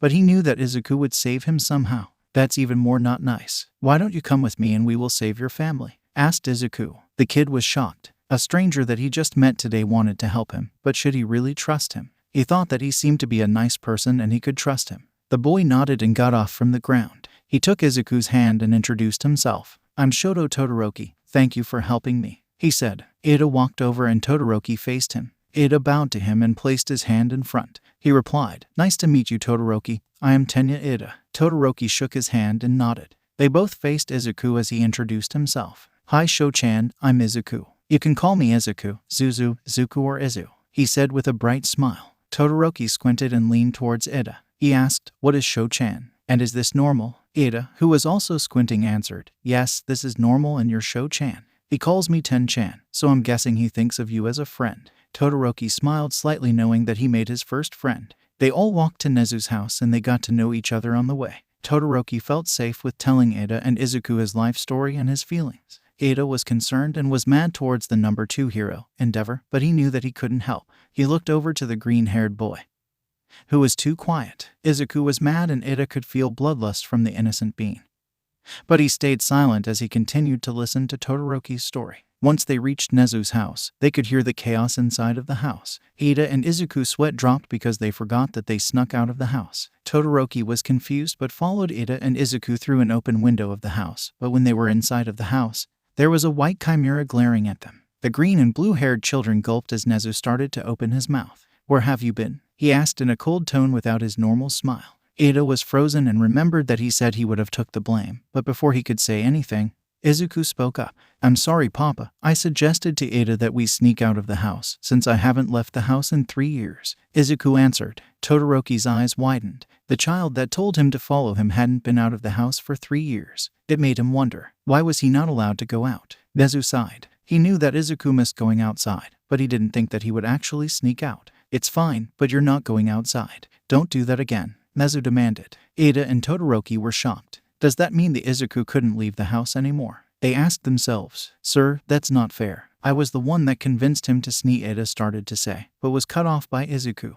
I understand. But Papa, I know that I'm in no to ask, but please can we get rid of Endeavor? Izuku asked. Nezu was surprised. Izuku had snuck out, but he wanted to get rid of Endeavor. Nezu asked, "May I know why?" Izuku pushed Todoroki to the front and Nezu immediately recognized who it was. "Izuku, why is Endeavor's youngest son here?" "Papa, Endeavor has committed abuse, family violence, and has hurt many citizens while fighting villains. I believe that he is no longer needed in society," Izuku said with dead eyes. Nezu was shocked. He knew about the last part, but didn't know about the first two. He looked back to Todoroki and saw injuries and the bandages. He sighed and asked Todoroki about his past. They all moved to Nezu's study and the teenagers joined in too. They all heard all of what Endeavor had done to his family and they were discussed with the so-called number 2 hero. "Wow, you must have had a lot to endure, little one," Oboro said as he patted Todoroki's head. Hisashi nodded. "To think the number 2 hero would do that." Aizawa grunted. "Well, he is always trying to get into the number 1 hero's place and he's also a flaming trash can. He should just disappear." At the comment, Todoroki's eyes lit up. He nodded at a fast rate. The teenager's sweat dropped. Endeavor really mistreated his kids for one of them to want him dead. It was getting dark and the group had a lot of evidence on Endeavor, thanks to the expert Izuku. They were going to get the report to the court on the next day. Once Todoroki heard the news, he was happy and smiled. He was glad that he made friends and they were helping him to get out of the household that he hated so much. Todoroki stayed over at Nezu's house and so did Ida, since Todoroki didn't want to go home and Ida didn't want to be left out. They all slept in Izuku's room, but before they were asleep, they talked about Todoroki's quirk, since he was the only one with a quirk. Izuku loved to hear about quirks and he even took notes on Todoroki's quirk. He also mumbled possibilities of how to use it as he jotted them down in his notes. Time to time, Todoroki would ask, "Is this normal to Ida?" But all he got as a response was a nod. Nezu was happy that Izuku was helping someone and saving them, but was worried about Izuku going out in public. He also was worried about what should he tell them about Izuku's quirk. Would they leave him once they find out? Will they be the same? Will Izuku be treated as a monster? He had many questions, but he decided to leave them be and focus on saving Todoroki's siblings and mother from the monster, Endeavor. The trial would be on the next day, and it was his mission for it to succeed. It was time for the trial, and Nezu was in his mini-suit and had many documents in his paws. Babysitting Izuku was Aizawa and Tensei. The 3 children were going to play while the trial was taking place. Before Nezu went out to go to the trial, he kissed Izuku on the forehead. "Good luck, Papa. Destroy him with evidence and shame." Izuku cheered. Nezu grinned manically and replied, "Of course." They both laughed manically, while Aizawa, Tensei, Ida, and Todoroki's sweat dropped at the sight. The teenagers thought, "We didn't stop Nezu Jr. from appearing." The 2 children thought, "Nezu 2.0. Nezu left the house and headed towards the court where Endeavor was already there. Rei, Endeavor's wife, was there with her eldest son, Taoya. They had a call from Nezu late last night telling them that Endeavor, also known as Inji Todoroki, was going to have a trial for abuse, family violence, and many other things. It made the family members happy, but they were worried for the youngest son since he wasn't home. Nezu explained what happened earlier in the day and Rei was happy that her son made friends. She agreed that she would participate with the trial of the number 2 hero. Taoya was smiling at the start of the trial and was hoping that everything would turn against his father and go into the favor of Nezu. Once everyone was there, the whole trial began. Meanwhile, the children were playing with each other in the living room. The caretakers got an order from Nezu. It was, "Don't let them out of your sight." Nezu was afraid that they would have escaped or snuck out of the house if they didn't keep an eye on them. They were chatting about their favorite heroes and their quirk. Todoroki's favorite pro hero was All Might. Ida's was his brother who was becoming a pro hero, and Izuku's favorite was his very own father, Nezu. "So why do you like All Might, Sho-chan?" asked Izuku. "Well, because he is the opposite of my father," Todoroki answered. The 2 teenagers who overheard the conversation, sweat dropped. This kid really hates his father. They thought, "Okay, Ten-chan, why do you like Uncle Tensei as a hero?" Ida pushed up his glasses. "You see, my brother truly aims to become the best pro hero he can be, and I think that is admirable. He wants to save people in need and he is my overall role model. Now he is the hero ingenium." Izuku and Todoroki clapped their hands together. Tensei was crying happy tears as he heard Ida say wonderful things about him. Aizawa just watched Tensei as he was now grabbing tissues to stop the cry. Todoroki stopped clapping and asked Izuku, "So why choose your father, Izu? I mean, I don't see him rescuing people like the other heroes on TV." Izuku smiled and replied, "Papa is my favorite because he started UA where many other people try and become heroes to save others. His school brings hope to the future heroes and he sets them on the right path to become better heroes. But my papa also saves people like you, Sho-chan." Ida and Todoroki agreed to the first statement, but didn't understand the second, so Izuku explained. "Papa gathers information and evidence on the wrongdoings of people and help the victims, just like how he is at court trying to save your family, Sho-chan." Now understanding, they also agreed that Nezu was a great hero. They continued to play and talk, while the teens also played along. It was getting late and Nezu still didn't return to the house. It worried Izuku, but since it was his house, he couldn't let his guests worried as well. Izuku continued to smile and no one suspected a thing. Once it was getting close to midnight, the teenagers tried to convince the children to go to sleep, but they refused. They wanted to stay up until Nezu walked through the door and told them what was going to happen. Then, all of a sudden, there was click at the door and it swung open. Standing there was Nezu, a woman with white hair and what seemed to be her children. Todoroki, immediately knowing who they were, dashed towards them with tears. "Mother, Tauya, Natsuo, Fayumi," he shouted. They all did a group hug and Izuku concluded that the unfamiliar faces were his family. "Shoto, so this was where you were," replied Natsuo. Todoroki nodded. "I was crying in the forest yesterday because he hurt Mother again. But then Nezu and Ida found me. They brought me over here and I explained to Nezu about our situation. He decided to help us and did the trial." He explained. "Thank you, Shoto. Thanks to you we got help and that bastard has a life sentence to prison." Thanked Tauya. Todoroki smiled and so did the others. Everyone who wasn't a part of the Todoroki family stood in the background and watched in silence. It was getting late and they all had school the next day, so the Idas decided to head out first with Aizawa. Ida waved goodbye to Izuku, since Todoroki and his family were talking about the trial. "Izuku, make sure that you look after Todoroki and that you get a proper night's rest," Ida demanded. Izuku giggled. "Of course, Ten-chan." With that, the group of 3 left and the rest were all in the living room. Rei had Todoroki eating in her lap, while the rest of her kids surrounded her. For the people who were not there at the trial, such as Natsuo, Fayumi, Shoto, Todoroki, and Izuku, I will explain what happened, Nezu stated. They nodded and Nezu continued. The trial started at 10 a.m. and Endeavor was in Quirk canceling cuffs. The police had to drag him there, since he refused to go and was furious to see his wife and eldest child there.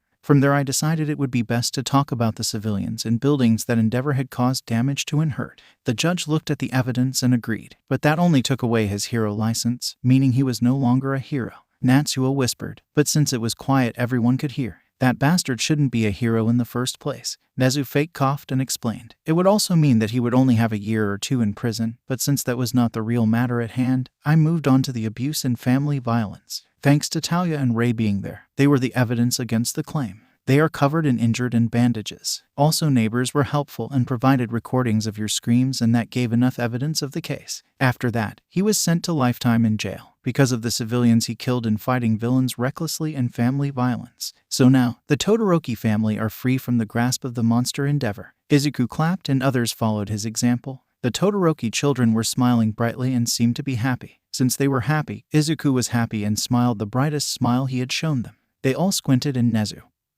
who knew it was coming, closed his eyes before it happened. After the explanation, Rei decided that it was getting late and she and her family should be heading home. Nezu suggested to move houses, since the house they were living in might bring bad memories. But Rei declined the offer that Nezu gave her, saying, "I will change those bad memories into happy ones." Nezu was surprised, but happy that she wanted to move on. With that, the Todorokis left the house and headed to their home. While heading home, Todoroki remembered the smile Izuku made and thought, it's all thanks to Izu. If he didn't invite me to follow him and if I didn't meet him at all, we wouldn't have been free. I like Izu and he is my hero. I like him better than All Might and I want to protect him and his smile from any danger. I want to be by his side forever and make him mine. After realizing what he was thinking, he snapped out of it by slapping his cheeks with both hands, catching the attention of his family members. He didn't notice and thought to himself, what am I thinking? I'm just his friend. I don't like him in that way. Todoroki started to blush a bright red and the whole family, like reading his thoughts, grinned. Rei thought and smiled softly. My son's gay and I think he likes Izuku. At least Enji is not here. I will support him with everything I got. While the 3 siblings thought and nodded to each other, our baby brother's got a crush on the Izuku kid and we have to make sure that it becomes a reality. When the family reached their house, Todoroki questioned himself, I don't like him that way. Right. It has been 3 years since the Endeavor was put in jail and Izuku still didn't leave the house,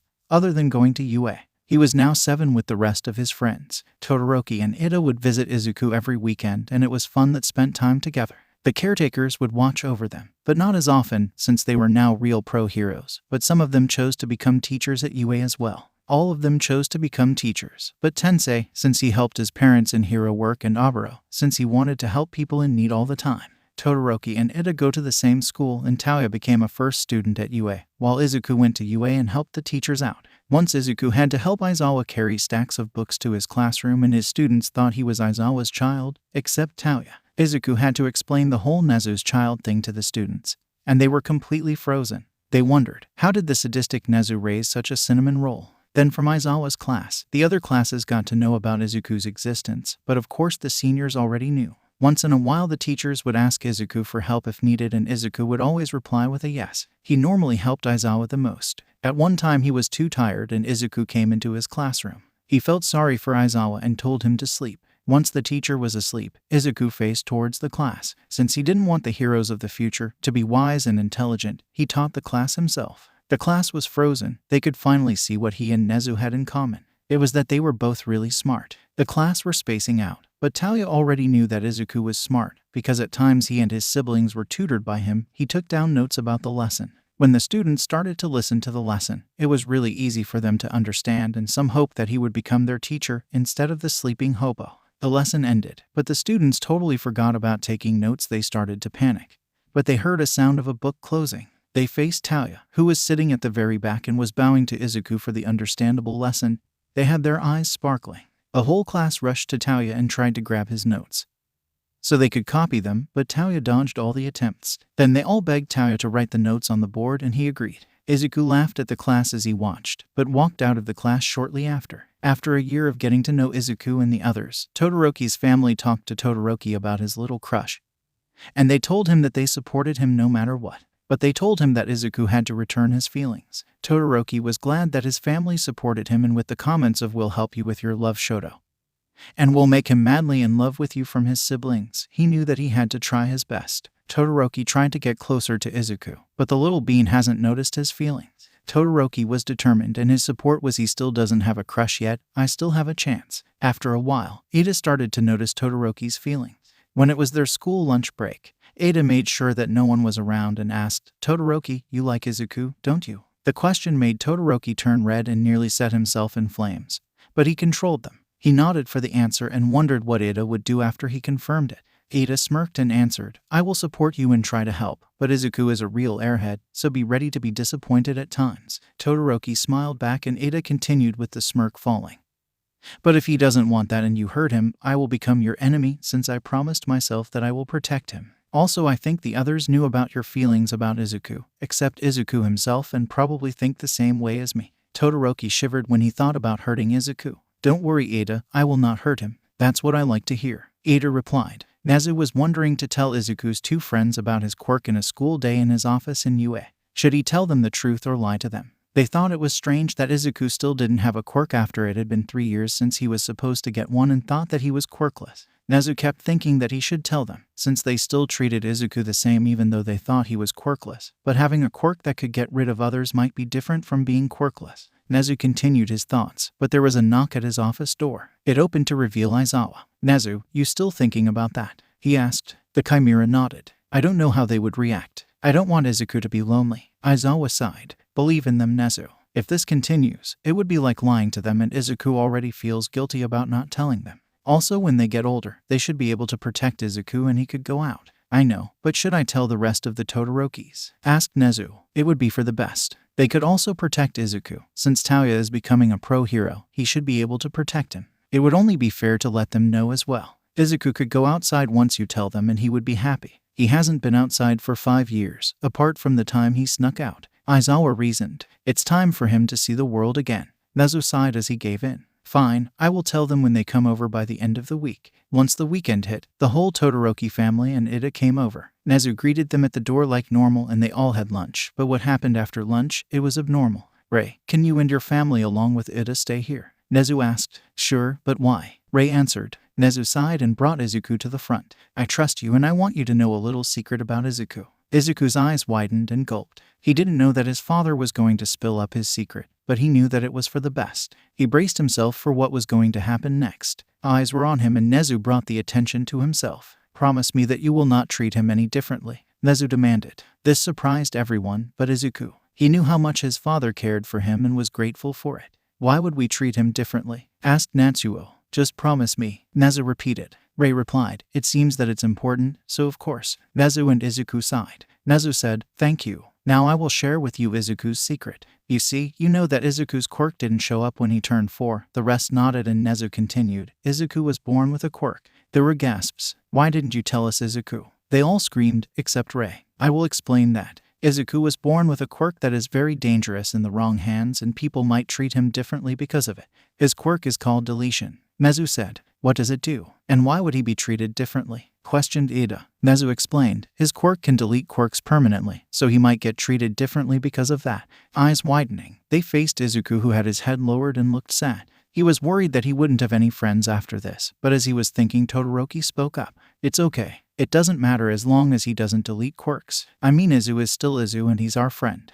Ida and the rest agreed. It made Izuku raise his head with tears in his eyes. You won't be scared of me? He asked. Ray smiled. Of course not. You're our hero and I noticed that you always wear the bracelet on your wrist. I think it's a quirk-canceling bracelet, right? Nezu nodded. So we will be fine. Thank you for accepting my son for who he is, but I think it's time to let him outside. Nezu replied. There was another round of gasps, Izuku including. Really, Papa? Izuku shouted. Yes, but you need to have people who know about your quirk around you at all times. Nezu explained. The others were giving confusion signs and he explained some more. Izuku, people are after you. Especially villains. Your mother left you in front of UA because you were born with deletion and because villains were after you. Villains killed your real parents, Izuku, and they left you in front of UA for protection. Izuku knew he was adopted, but didn't know why his real parents left him. He let tears fall down his cheeks and his friends noticed. Izu, you didn't know this? Todoroki asked as he hugged the crying boy. He shook his head. I knew that I was adopted, since we look nothing alike, but my real parents died because of me. It's okay, Izuku, we will protect you.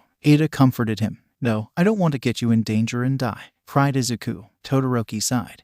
We will not be and die if we grow stronger and we want to protect you, Izu, so let us. Izuku looked up and asked, will you change your minds? Nope, they exclaimed in unison. Izuku looked towards the rest of the Todoroki family and they nodded, showing that they will also do their part. Thank you, Izuku thanked as he smiled with tears in his eyes. Nezu smiled also along with the others, but Izuku is still quirkless to other people. Okay. Also, since Shoto and Tenya are still young, so some other person must be there also. They nodded and then their day went as normal. They all learnt something new about Izuku and joined in the mission of protecting Izuku if the time ever came. They were determined to complete it and make sure that he was safe and happy, especially Todoroki and... After getting more people into the protecting Izuku mission, Izuku was allowed to go outside. He met many people and was so happy to wander around. The three friends would visit some places around the neighborhood and played around. There would always be an adult with them, or one of Todoroki's older siblings. Once outside, they tried to play with other kids, but they asked their quirks and since Izuku couldn't tell them the truth, he told them that he was quirkless. They laughed and bullied him, but his friends defended him. From that point, the friends understood that people wouldn't be accepted for who they are. It would always depend on their quirk. They gave up on trying to become friends with other kids and only playing with themselves. Years later, Ida and Todoroki went through middle school and tried many attempts to help Todoroki with his own mission. But they failed because Izuku was too much of an airhead and a cinnamon roll. Todoroki still didn't give up and was still trying. Ida and Todoroki were entering UA High where they could see their green-haired friend every day and studied to become heroes. They completed the entrance exam with a breeze, thanks to the training from their family and friends and the tutor from Nezu and Izuku. Natsuo entered college, while Fayumi was a teacher. Tauga became a hero with the name Dabai, and the other caretakers continued to do their jobs. Rei stayed at home to look after the house, since her eldest children told her that she didn't have to work anymore. Izuku was still helping UA staff and mostly taught Aizawa's class, since he was so damn lazy. Izuku enjoyed his jobs and was excited to become a student himself. Izuku was also taught how to fight, so that he could defend himself around villains. But Izuku trained harder in secret, since he didn't want to become a burden for his family and friends. Nezu didn't want Izuku to go to school because he wouldn't have an eye on him. But once he reaches the age of 16, he could go to high school. He would study at UA as Nezu's personal student, since he didn't need to learn the other stuff because he already knew it. Nezu arranged Izuku to be his personal student. But when they didn't have lessons, Nezu would give him a task or he could be with Class 1A, since Ida and Todoroki were there. Nezu trusted them and saw how hard they trained to become stronger to protect his little mouse. Well, he wasn't little anymore, but he was still his child. It was the first day of Izuku's school life and he was excited. He put on his uniform and grabbed his backpack that had all the things he needed for school. Papa, I'm ready, he shouted. Okay, coming, yelled back Nezu. They walked out the door and headed towards UA. Izuku was bursting with energy. It was his first time going to school and he was going to meet many new people. He was wondering if they could be friends, but then remembered the people who bullied him for telling them he was quirkless. He sighed and shook his head of the bad thoughts. He had Ida and Todoroki with him, so he didn't need to worry. Before entering UA, Izuku asked his father, Papa, can we not tell anyone we're related yet? Why? Nezu questioned. Izuku answered, because I don't want anyone judging me because you're my papa. There might be bad people who want to get closer because of own personal gain. Nezu smiled and nodded. Okay, that's smart, but I need to tell the other UA staff so they won't expose you. It would also be ideal if you tell Tenya and Shoto. Okay. Izuku agreed. Also, Izuku, if people ask you why you are in UA, just say you're my personal student, since you are. Of course, Papa, I mean Nezu. Izuku sighed and continued, this is going to be hard. Nezu laughed. It's for the better. They walked into UA and Izuku headed to Class 1A's classroom by himself. Once he reached the classroom, there was no one there but a caterpillar. Good morning, Uncle Aizawa, greeted Izuku. Aizawa turned and said, hello kid. Welcome to my class. Also don't say uncle. Nezu messaged that you didn't want people knowing your relationship with him. Right? Sorry uncle, I mean Aizawa-sensei. Izuku responded. I'm going to sleep and see if anyone can spot me. Well, not Todoroki and Ida, since I've done this many times with them. Okay, Aizawa-sensei. The broccoli replied. It was early, so Izuku had to wait for about an hour and appeared his friends. They walked into the classroom expecting that they would be the first one there, but then they spotted Izuku. He waved at them and they waved back. Izuku, what are you doing here? Asked Ida. Izuku smiled and replied, I'm in this class when I don't have tasks or lessons with Papa. Todoroki slightly smiled. I guess we're classmates now. Yep, you guys are stuck with me, Izuku said. They continued the chatter and more people entered the classroom. It was getting closer to the time where class starts and Izuku had to go. I need to meet with Pa Nezu. I will see you later. Izu, why aren't you calling him your father? Asked Todoroki. Izuku whispered so that no one would hear him. I don't want people to judge me for my father and connections to pro heroes, so I'm pretending that I don't know them personally. Okay, we understand. We will see you later, Todoroki questioned. Izuku smiled as he walked out the huge door and nodded. The door closed behind him and people started to gather around the duo. Hey, who was that person? Is he in this class? A brunette girl asked. Yes, Ida answered. He looks so cute. A pink girl screamed. I wonder if he's in a relationship. Todoroki glared at the pink girl and she shivered. Ida noticed it, quickly patted Todoroki on the shoulder. Calm down, Ida ordered. Todoroki took breaths and let his glare off his face. Wow, scary, a blonde-haired boy said as the whole class sweat dropped after seeing the glare. Sorry about that. We are protective of him and we're his only friends. He is our only friend, Ida replied. Todoroki's face neutral. And the bell rang. Everyone went to their seats, but were still chatting with each other. There was one empty seat and people whispered about what they thought what happened to Izuku. Shut up, a voice ordered. The class froze and quieted down. That's better. You guys are too loud. A yellow caterpillar-looking thing came out of nowhere. People screamed. What is that? I don't know. What do we do? It's been a month since Izuku started his high school life and he has made all his classmates his friends. There was also a little group called Izu Protection Squad, which the whole Class 1A joined.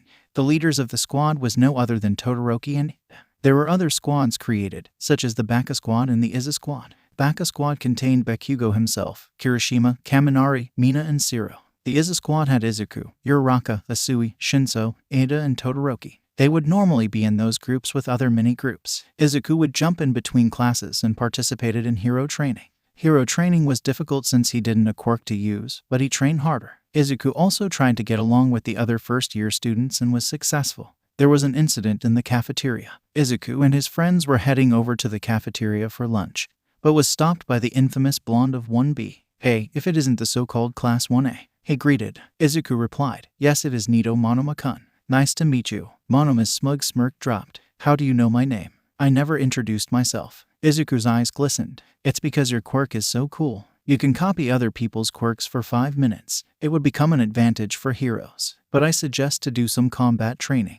Just in case you copy a close combat quirk, you would know how to fight with your fist. Or maybe you can practice using guns and knives if you just in case need it. Izuku continued to mumble his thoughts out loud and quickly grabbed a notebook out of nowhere. His friend's sweat dropped and wondered where he got the notebook. Todoroki and Ida were sighing like it was normal, which caused them to sweat drop even more. Monoma didn't know what was happening, but was smirking since someone adored his quirk. He spoke. He's not too bad. At least he is better than the others. He laughed, but then a big hand chopped his head. I'm sorry about that. An orange-haired girl apologized. Also, Izuku stopped mumbling. You're scary people. Izuku stopped mumbling and looked up from his notebook. Sorry, Kendo-san. It's a habit, he replied. Kendo smiled. It's fine, but where do you get the notebook from? Before your hands were empty. I don't know. Izuku questioned himself with an awkward smile. As Kendo was about to respond, an alarming ring echoed through the building. Seniors were panicking and chaos appeared. Students were rushing out the door. Izuku was caught a senior's wrist and asked, "What's going on?" The third year yelled, "The alarm is for when UA has an intruder. I have never experienced this in all my years here." Izuku thanked for the explanation and let go of the wrist. He explained to the others and looked out the window. All he just saw was the press. "Ten-chan, it's the press. We need to calm everyone down," he shouted. Ada shouted back, "What do you suggest we do?" "Uraraka-san, make Ten-chan float and then he can yell on top of his lungs for everyone to calm down," Izuku ordered. Understanding, they followed out the order and commotion settled down. Ada was the exit sign and told everyone about the press being the cause. Once the commotion settled, the alarm was still ringing and Izuku thought it was weird. He thought, the press wouldn't just barge in UA and destroy the wall. It has to be someone else. Izuku pushed through the crowd trying to go somewhere. His friends were too busy congratulating Ida on his efforts to see that Izuku was walking away. But one person saw the green fluff go. Todoroki, feeling curious to where the broccoli was going, followed behind him. They reached to a room where a hooded person with gloves was coming out. It showed suspicious and Izuku took out his phone and recorded the whole thing as he hid behind a wall. "What are you doing, Izu?" whispered Todoroki. Izuku was alarmed and was about to scream, but quickly covered his mouth. Once he saw who it was, he let go and continued recording. "Someone suspicious has entered UA and I'm getting evidence. Even though we have cameras in the school, it might be hacked, so I'm doing this," explained Izuku. Todoroki nodded. "Makes sense." They continued to record and follow the hooded person. Once they reached to the entrance of UA, they saw that the person walked through the UA gates, while he blended into the crowd. They couldn't follow any further, so they decided to go to Nezu's office. After the incident, Ida became the class representative with Momo as his vice, with all the support from the class. 2 weeks after, it was time for the class to go on a field trip to the USJ. All the classmates were heading into bus in their hero costumes. Izuku had sat with Todoroki on the bus.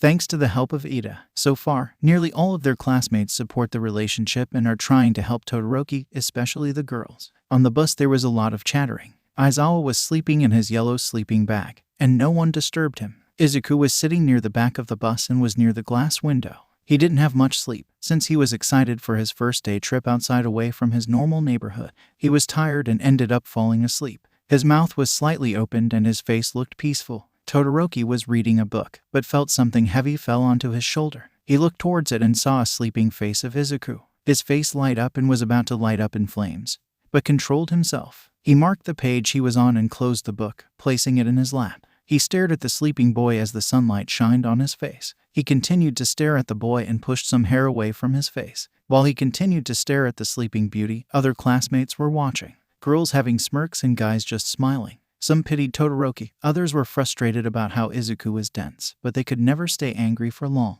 When the bus came to a stop, Aizawa woke up immediately and told everyone to get off the bus. Izuku, who was still asleep on Todoroki's shoulder, was lightly woken up by his pillow with a gentle shake. Izuku opened his eyes slowly and once open, he analyzed the situation he was in. Once he saw that he was on Todoroki's shoulder, he lifted up his head at a fast speed while looking red as a tomato. "I'm so sorry," apologized the tomato. Todoroki smiled. "It's fine, Izu, but Aizawa said that all of us have to get off the bus." Izuku nodded. They hopped off the bus and joined with the rest of the class. Aizawa explained what they would be doing that day, and when entering the girls surrounded Todoroki. "So, did you make any progress?" whispered Mina. Todoroki shook his head. "Damn, how have you not given up yet?" Todoroki answered, "It's because I know I still have a chance. Izu doesn't have a crush yet." Uraraka sighed. "Well, keep trying. Everyone in the class is rooting for you, Todoroki-kun." Todoroki nodded. They reached to the entrance of the USJ and 13 was there. She waved and did her introduction. Izuku's eyes were gleaming and he started to mumble. Todoroki smiled, but made sure that he paid attention to the instructions. The students listened to 13's instructions. But there was a purple mist forming in front of the fountain which was in the middle of the USJ.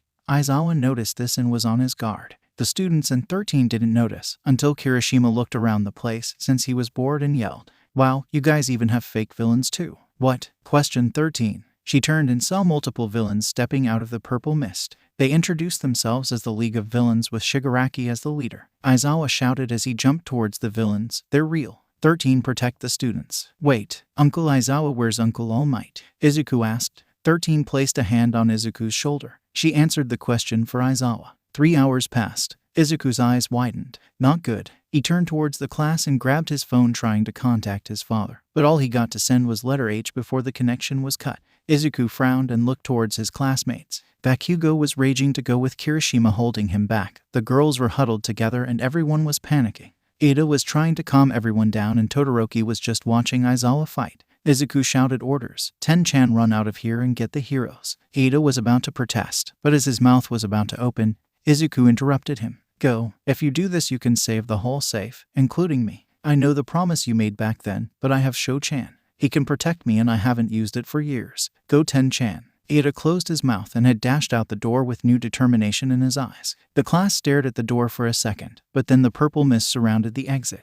The mist formed into a figure. It introduced himself as Kurogiri. He cursed mentally for letting Ida get away, but 13 was about to attack him with her quirk. Izuku stopped her immediately. Don't. By the looks of it, the mist can teleport things and that means it can teleport our attacks. He could use it as his advantage and use our quirks against us, Izuku explained. But as he was explaining to 13, Bakugo and Kirishima rushed to attack. Kurogiri didn't miss the chance and teleported them somewhere in the USJ. Students were shouting, panicking about the whereabouts of their other two classmates. Izuku tried to yell over the shouting and tell them to keep calm, but only some heard him. Noticing that some were listening for his instruction, he shouted on top of his lungs, "Try to calm the others and hold on to them and other people around you. The enemy might want to separate us, but if you hold on to them, you will go to the same place. Now quickly." Shinso, Todoroki, Asui, Ajiro, Momo, Jiro, Shoji, Takoyami and 13 immediately went through with the instructions, but Kurogiri was about to send them somewhere. They didn't have much time and Todoroki, who was holding on to Hagakure, was panicking since he wasn't holding Izuku. He had to protect him. He kept thinking to himself, but he didn't make it in time and was sent to the frozen land of the USJ. Once teleported, Hagakure stopped screaming but was paralyzed on the spot. They were surrounded by villains, but Todoroki froze them in a flash. He exhaled in anger. He couldn't grab Izuku in time, so he just had to get there quicker to protect him. He quickly froze all the villains in the area and ran with Hagakure in his arms to the entrance of the building. Meanwhile, Izuku was falling out of the sky and landed in the water. He was in the water zone and saw water-type villains surrounding him. He thought about many possibilities of trying to get out of there unharmed, but it was impossible unless he used that. They had so many people with water-type quirks and he to fight quirkless. He was at the disadvantage. But before he could try anything, Izuku felt something wrap around his waist. He was pulled out of the water and was placed onto a boat. He was met with Asui and Shinso. Asui unwrapped her tongue around Izuku and greeted him. "Hello, Izuku-chan." "Hiro." Izuku replied. "Hello to you too, Asui-san." "You too, Shinso-kun." Shinso nodded. "So there is only the three of us?" "Yes, I didn't see anyone else down there but villains," answered Izuku. "Fool, then I will use my quirk, since if Asui was sent to this place, they should have sent her somewhere else if they knew her quirk," Shinso stated. They knocked twice and entered the office. Nezu was there sipping his tea while scanning through documents. "Papa, I have something for you," Izuku said. Nezu looked up. "Oh, what is it?" Izuku placed his phone on the desk and played the whole recording. Nezu's brows frowned and when the recording was done, Nezu looked up. "Thank you for doing this, Izuku. That room he came out of are where the records and documents are stored. I might have to look through the place." "Okay, we understand,"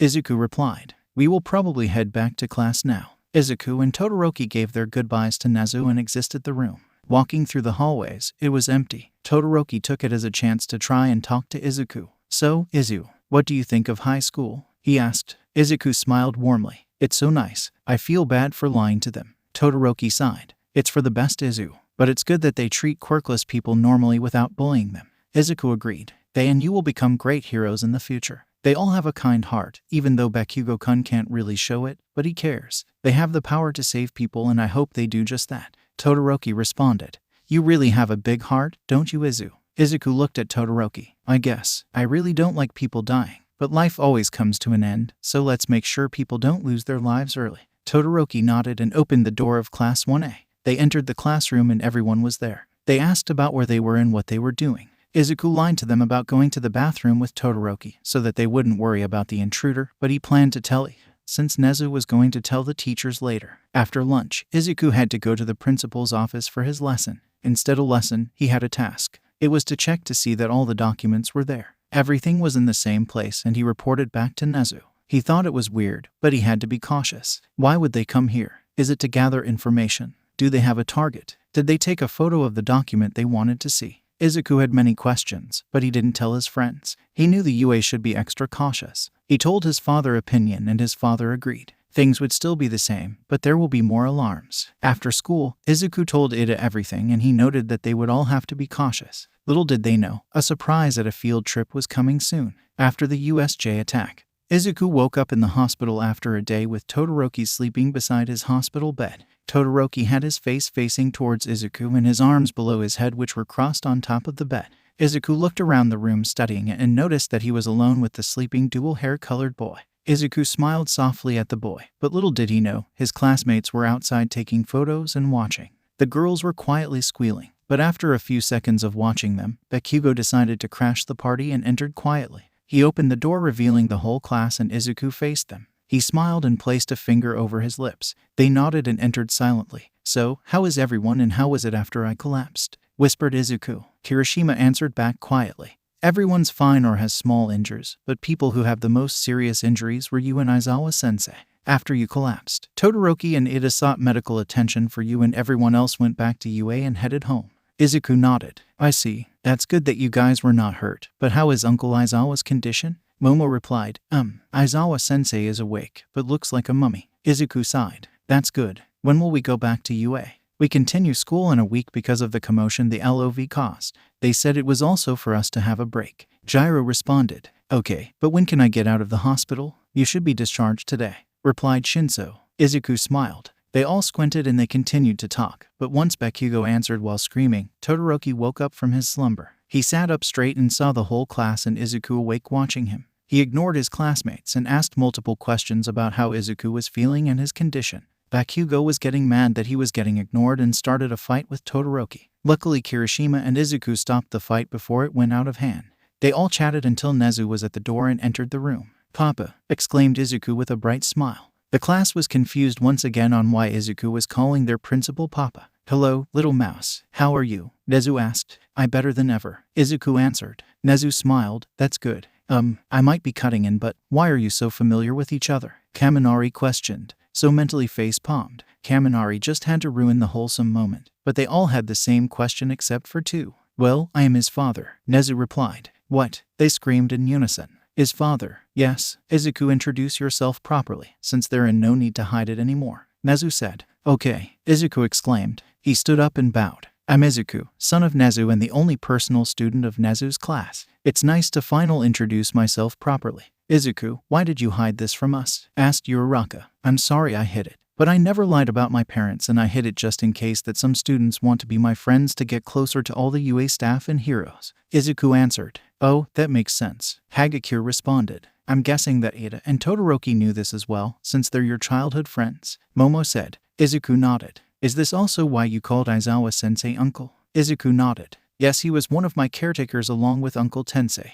known as Ingenium, Uncle Aburo, known as Loud Cloud, Uncle Hizashi, known as Present Mike, and Auntie Nimuri, also known as Midnight. They would look after me when Papa was busy. They also look after me now, but when they were UA students they looked after me. The whole UA staff is my family." There were a few gasps. All of them sweat dropped. This kid has been taken care of from a hobo, a loud cockatoo, an R-rated woman, and a world domination chimera. But he was still a cinnamon roll. How is he so innocent? They questioned themselves. Moving on to the next day, Izuku and Aizawa were discharged from the hospital. Aizawa headed straight home and fell asleep in his sleeping bag immediately. Izuku and Nezu headed to their house and Todoroki's family came to visit.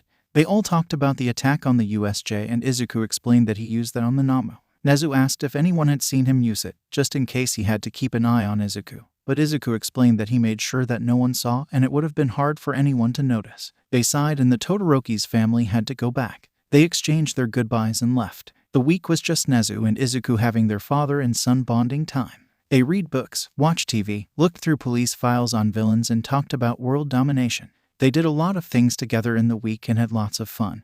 But it ended when school was starting again. When the short school break was over, Izuku and Nezu went back to their school day schedules. Izuku headed over to Class 1A's room and entered the empty room. It looked so lonely. Not even Aizawa was in the room, and looking at all the empty seats made Izuku feel lonely. He walked over to his desk and sat down. He leaned forward with his hands crossed against the table and his head was on top of it with it facing the window. He watched as the trees swayed side from side and the birds flew over the buildings. It looked so peaceful and relaxing. Before he knew it, he fell fast asleep. After an hour later, students entered UA and some were students from Class 1A.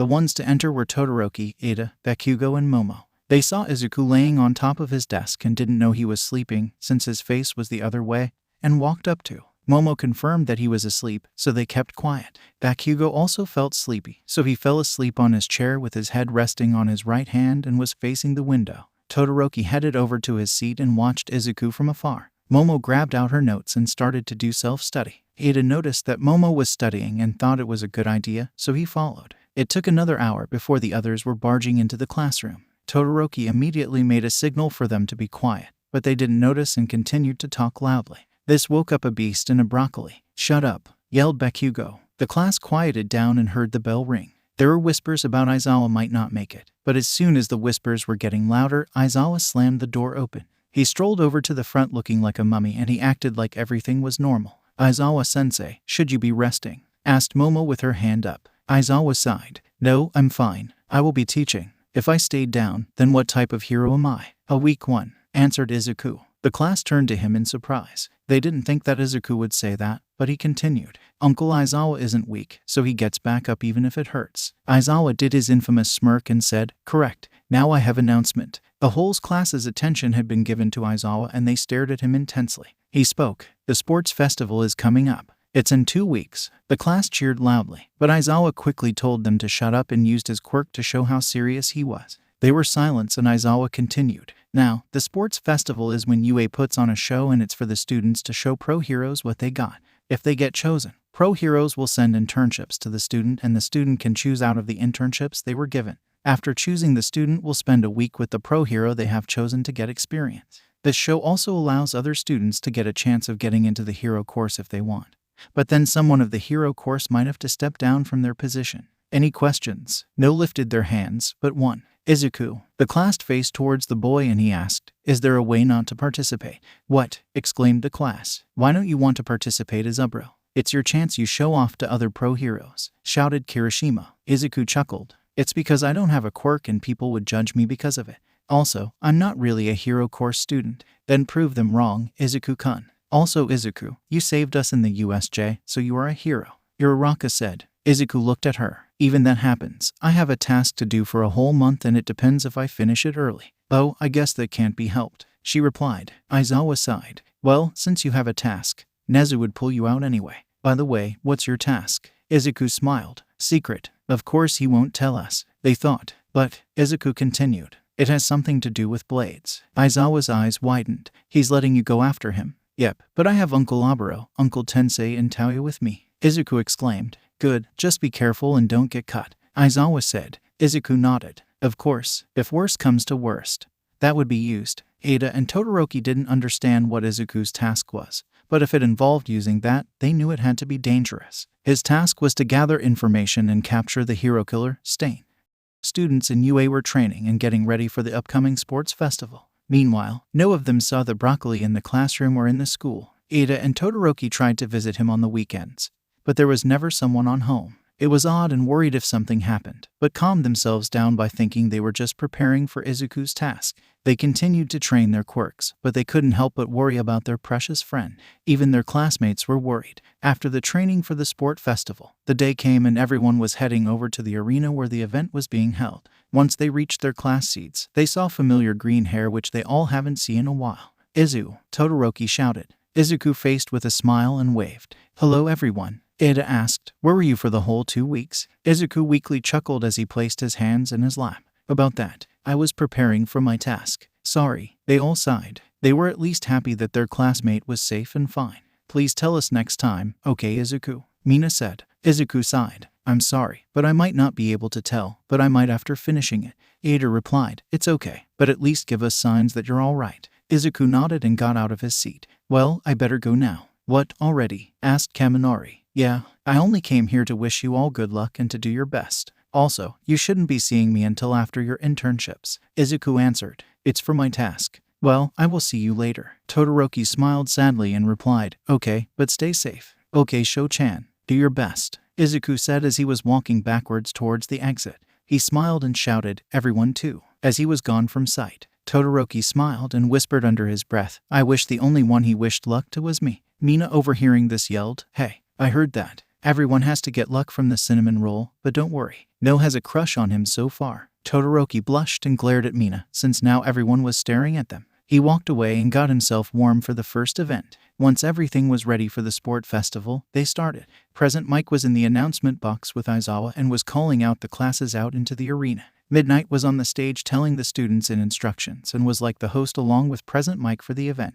Every student of UA was standing in their class lines and Midnight called up the year representative, which was Katsuki Bakugo. He just declared that he was the one who would win the sports festival, which caused the class to mentally face-palm, while the audience and the other classes yelled and booed him. Bakugo walked off the stage while Midnight continued to explain how to choose the event. She spun the wheel and it landed on the obstacle race. Every student went to the starting line. It was crowd, but it didn't really matter to Todoroki nor Bakugo. Once Midnight fired the gun into the air, the ground immediately froze and Todoroki came gliding in front of the crowd. Bakugo was also seen using his explosions to get in front of the crowd and into the air. Also, some more Class 1A classmates were not trapped in the ice. They were tagging behind, but were far from the two. Todoroki was in front of Bakugo and was heading towards the first obstacle, which was the robots. Todoroki thought about just freezing it, but that would let some of the others pass without using their energy. He swiped that thought away and dodged the robots, leaving them for the others who were on their trail. Bakugo flew over the robots, thanks to his explosion.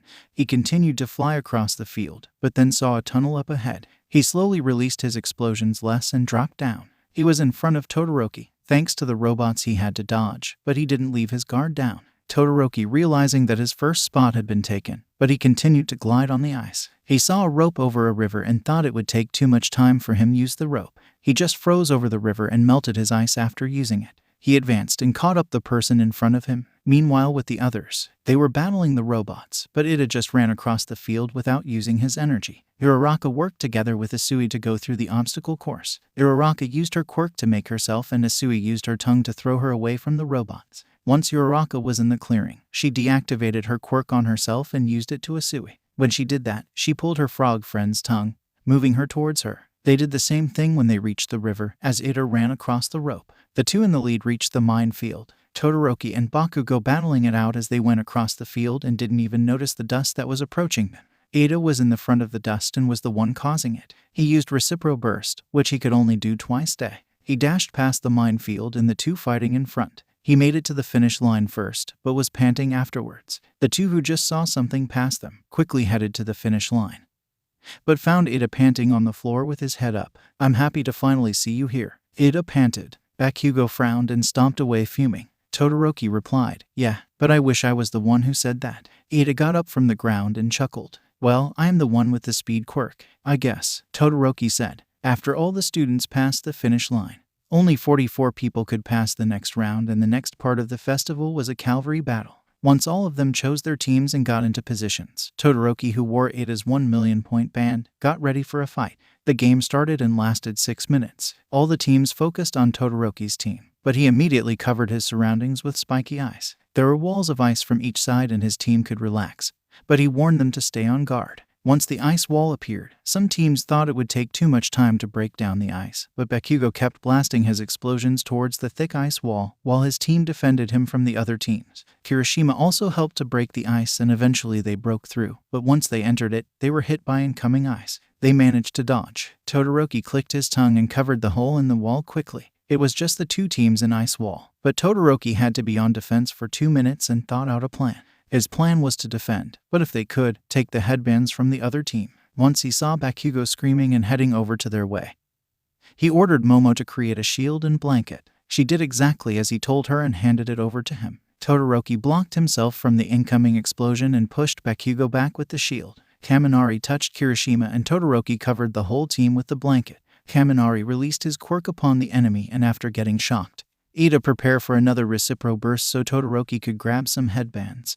But the alarm went off. The game was over and Todoroki's team still had their 1 million points. They had defended their spot and all made it to the next round. Recovering from the shock he was given, Bakugo started to fume. He spent the whole time focusing on getting the 1 million headband. He didn't even take a single one. After the sports festival, all the students returned to school the next day. Izuku didn't join the class, so there was one seat empty and that made Todoroki feel a bit lonely. He stared at the seat from his desk until class started. "All right, shut up," ordered Aizawa. Everyone has invitations from pro heroes that asked you to internship with them, but you can only choose one out of the many that have invited you.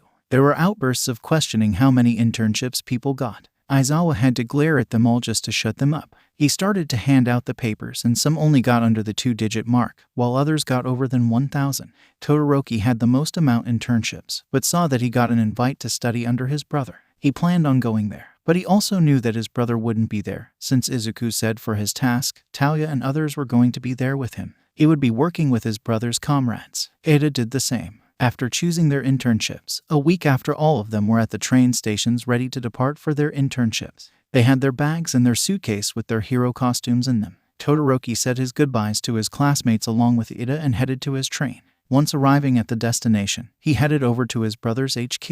It was a tall building in the middle of the city. Inside, the walls were gray and there were many chairs and furniture. Todoroki looked side to side and saw that the building didn't really look anything special. At the front, he was greeted by many pro heroes. Most of them had fire quirks, but there were others. He chose pro hero Dabai because he could learn many fire techniques, which he could use in the future. Ada was at his brother's HQ, but it was really his parents. He met up with them at the train station and they walked together to the HQ. The HQ was in a wide building, which only had about 3 stories. Inside, there were a lot of heroes and they all greeted Ida. The inside of the buildings were pretty normal. It kinda looked like those business offices. Ida chose that internship because he wanted to learn his family fighting techniques and learn more about how to use his quirk. After all, everyone in his family had the quirk engine. While all his classmates went safely to their internships, Izuku was hacking cameras and tried to gather enough evidence and information to predict the whereabouts of the hero killer. Tauya, Tensei, and Aburo were with him the whole time. It was their mission to capture the hero killer, while Izuku just located him. Izuku has been in a dark room filled with laptops and computers. Once he finally predicted where Stain was going to appear, he ran out of the room and into Nezu's office. "Papa, I think I know where Stain is going to show up," he declared. Nezu looked up from the documents he was writing. "Really? Where might he be?" "I think he's going to Hasu City next," I answered. "Okay, it's best for Tensei, Aburo, and Tauya to go there," Nezu replied. "What about me?" asked Izuku. Nezu sighed. "I wish for you to stay here, but they might need information on Stain on the way. Also, they might get into a bit of a tight situation, so they might need your instructions. So, you have to go, but you have to be careful." "Of course," Izuku responded. "We will start preparing as soon as possible." He left the room, leaving his father stare at the door. Nezu sighed once again as he stared at the door, but after a few seconds, he continued with the documents. Izuku headed back to the room and grabbed a laptop.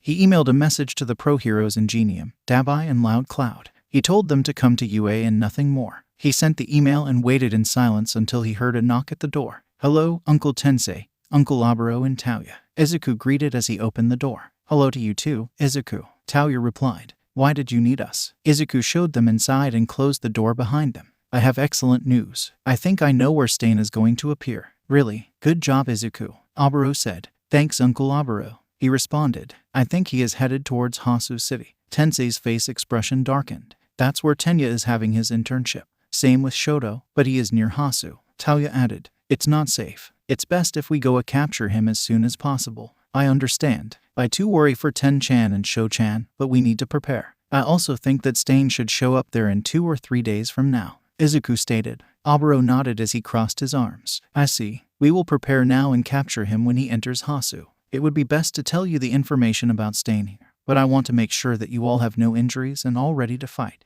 Izuku commented. "You don't have to worry about that. We are all ready to fight." Tauya grinned. "That's good." Izuku smiled, but then he explained. "Anyway, about Stain, he mostly uses blades, such as knives, swords, and daggers. He doesn't use guns, but he also uses his quirk, which is Blood Curdle. When he licks a target's blood, they become frozen, but by the end of a certain time, they will be able to move again. Some blood types are released faster than others. The order of freeing first is O, A, AB, and B." The heroes nodded to the explanation they got about Stain's fighting styles and how his quirk works. During the time, they discussed plans and ways to defeat and capture Stain. Once that was all over, they all went home to prepare for the 2 days. Izuku continued to dig up more information on Stain and tried to find a pattern on which heroes he killed. So far, Stain had only killed the smaller pro heroes and hasn't done anything to the top ones. Izuku wondered why, but pushed it aside and continued his investigation. It was time to face the hero killer and the team was ready for it.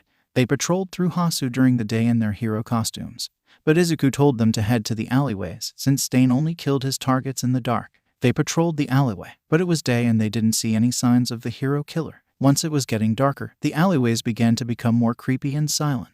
They continued to patrol the alleyways until night.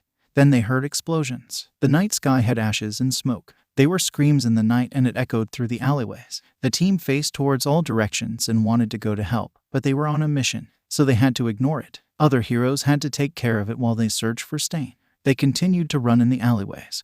And then in the corner of Tensei's eye, he saw a shine of a blade. His eyes widened and used engine to speed up to kick the blade away from the attacker. The attacker had multiple blades on him and his costume was ragged. He wore a ragged mask as well, but all in all, he looked like a villain. His tongue was poked out and his eyes were sharp. In Tensei's eyes, he knew without a doubt that he was encountered with the infamous hero killer. Before he kicked the blade out of his hand, he was about to kill the pro-hero Naive. He was stabbed in the side stomach and he was just sitting on the ground. Tensei defended Naive and the others were catching up to him. After the mission, Izuku did an internship with his father. They went through documents and helped out the police with some unsolved cases. They spent time sitting at the desks in Nezu's office in UA and drinking tea outside when there was lovely weather. Tensei and Taya went back to their HQs to continue their internships with their younger brothers, while Oboro was back in his area patrolling around for any villain activity. The students continued to do their internships without any problems, and by the end of the week, some were disappointed to return. Students went back to UA with the new things they have learned and went to their classes like normal. Izuku was there early again and there was no one there. He decided to take a nap, since he was tired and dizzy for some unknown reason.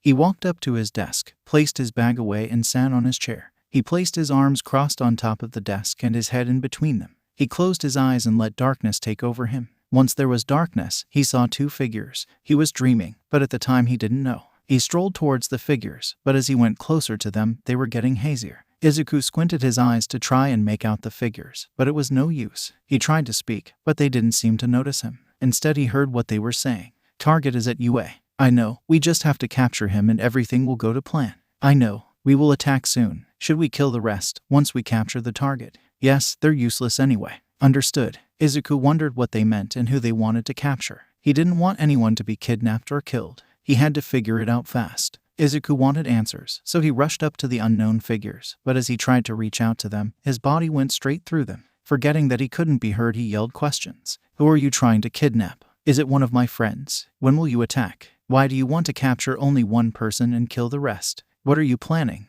Izuku kept yelling as the figures walked away from his sight. He tried to chase after them, but as he was running, he felt like he kicked something.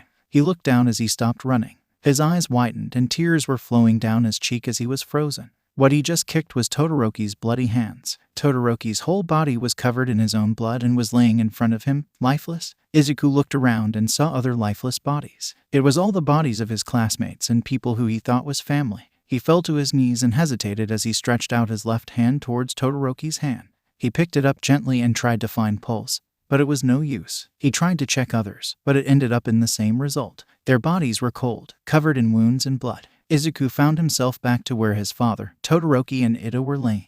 He started to cry out more and started to scream in despair. His tears overflowing and refused to stop, but he heard voices and tried to listen to them. He needed to calm down himself, but it wasn't working, until he felt a familiar touch on his face. It was cold, yet warm at the same time, and thanks to that, Izuku's eyes startled open and it revealed his friends all looking at him with worried faces. Todoroki was the closest to him and he looked more worried than the others. Izuku sat up and looked at his friends. He was glad to see them alive, which as tears continued to flow and Todoroki patted his back to calm him down. After Izuku fell asleep, Izuku slept for about an hour before Todoroki, Ida and Bakugo entered the classroom. He was facing towards the door, so people who entered saw his sleeping face. Todoroki smiled slightly at seeing him, so did Ida, but Bakugo frowned. Izuku's brows were slightly frowned, but he didn't want to disturb his nap. Bakugo walked over to his seat in front of the napping broccoli and placed his feet onto the table. Ida raged at the action and scolded Bakugo in a whispering manner, not wanting to wake up the sleeping person. Todoroki placed his stuff on his desk and headed towards Ida and Bakugo. Izuku was still sleeping about after 5 minutes of Ida's scolding. They all heard his breathing change. It was uneven and was getting faster. Ida stopped talking to listen to the breathing in more depth. Todoroki and Ida frowned to the uneven breathing and all three faced the sleeping person behind them. His face was getting pale and he had tears in his eyes. They fell onto the desk and it seemed that Todoroki didn't like it. Ida asked, "What do you think he is dreaming about? How the F would we know 4 eyes?" Bakugo answered, "I want to wake him up." Todoroki stated, I understand, but is that a good idea? Ada questioned. Bakugo said, what the F do you mean? He looks like he's having a effing nightmare. Go effing wake up that mother fur. I agree with Bakugo for once. I'm going to wake him up, Todoroki replied. He walked over to Izuku and shook him gently. It had no effect. Todoroki frowned. He didn't like the situation. Izuku could have woken up by any sound. Yet he didn't wake up when they were talking close to him. Also, the shaking would have him waking up in an intense. Ada also noticed and frowned as well. It wasn't normal. He suggested to shake him harder and Todoroki listened. He tried again, but the result was the same. He continued to shake him, but it was still no use. Their classmates were entering the classroom and saw Todoroki trying to wake Izuku up. They also saw that it wasn't working. They crowded around Izuku and called out to him softly. But Izuku still didn't wake up, but instead the reaction they got was mumbles and whispers. At this point, all their classmates were in the classroom surrounding Izuku's table with concerned expressions. Izuku was crying rivers and the class didn't like that. They decided to wake Izuku by yelling his name, and Todoroki was shaking him harder and yelling out his name. It still didn't seem to work, so Todoroki decided to stop shaking him and try to wake him up with ice. He placed his hands on his face and activated his ice quirk. After a few seconds of yelling and ice, Izuku opened his eyes and sat up. All eyes were on him and all were concerned. They all saw Izuku start crying, which shocked them, but Todoroki was the first to react, while Izuku was trying to wipe his tears away. He patted his back as comfort. Back to where we were. Izuku finally stopped crying and all was staring at him. Todoroki stepped away from Izuku, letting him to have some space. Izu, what were you dreaming about? Todoroki asked. Izuku looked down. Something scary. Sho-chan, promise you won't die. The question startled Todoroki and the rest of the class. Some were more worried. Why would he think that Todoroki is going to die? All of them thought. Why? Todoroki questioned. Just promise, please. Izuku replied as he looked up and stared through Todoroki's with fear. Todoroki sighed. I promise. Thank you. Izuku responded and faced towards the class. You guys too. Okay. They agreed. Izuku smiled and Todoroki took the chance to ask about the nightmare he had. I saw bodies, dead bodies. They were covered in blood and were so lifeless. They were cold and the worst thing was that it was all the people who I cared about. The blood was their own and the wounds that were caused looked like they were attacked with quirks. It was scary. I wanted to use that and wanted to kill whoever did that to them. But at the same time I was in despair and wanted to use that to everybody on the world so that there were no more. Izuku explained with no shine in his eyes. No need to tell us more, Todoroki said and he embraced Izuku. Don't worry, Izu.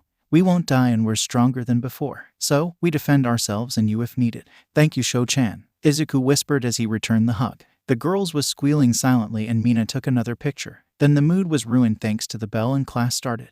Izuku headed over to the principal's office and did his lessons with Nezu. But after the lesson, Nezu had to inform Izuku about something.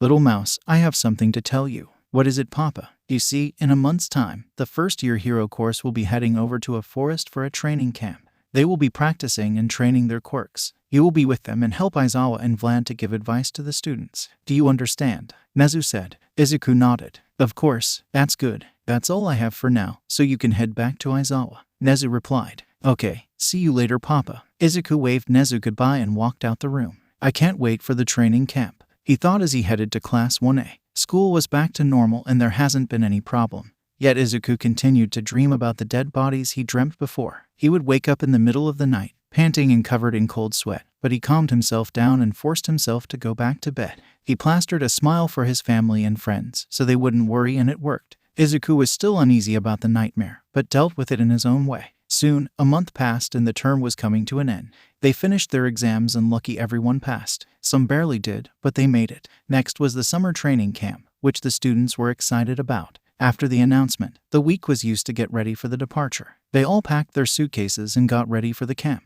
Once it was time for the departure, the students were outside with their suitcase. They carefully placed them in the bus and headed into the bus. Todoroki offered Izuku a seat next to him and the clueless broccoli boy accepted it. On the whole ride, the bus was filled with the chatter of the students inside. Some talked about what they thought they would be doing in the camp, while others talked about random things. Aizawa was annoyed for the whole trip and tried to sleep in his sleeping bag in peace, but it never happened. When they reached a cliff-looking site with trees below, Aizawa told the driver to stop the bus. He walked outside with the students. They stretched their arms and legs once they were out. The students finished stretching and saw the wild pussycats. Hello, we are the wild pussycats. Hello, they greeted. After that they had a little exchange. But once that was all over, Aizawa grabbed Izuku and pulled him towards the pro heroes there. Izuku's eyes widened for a moment, then he realized what they were about to do. Other students, oblivious to what they were about to do, stood there wondering why their teacher dragged Izuku to him. One student realized and yelled run, but it was useless. Pixie Bob used her quirk and made a landslide, making the students fall into the forest.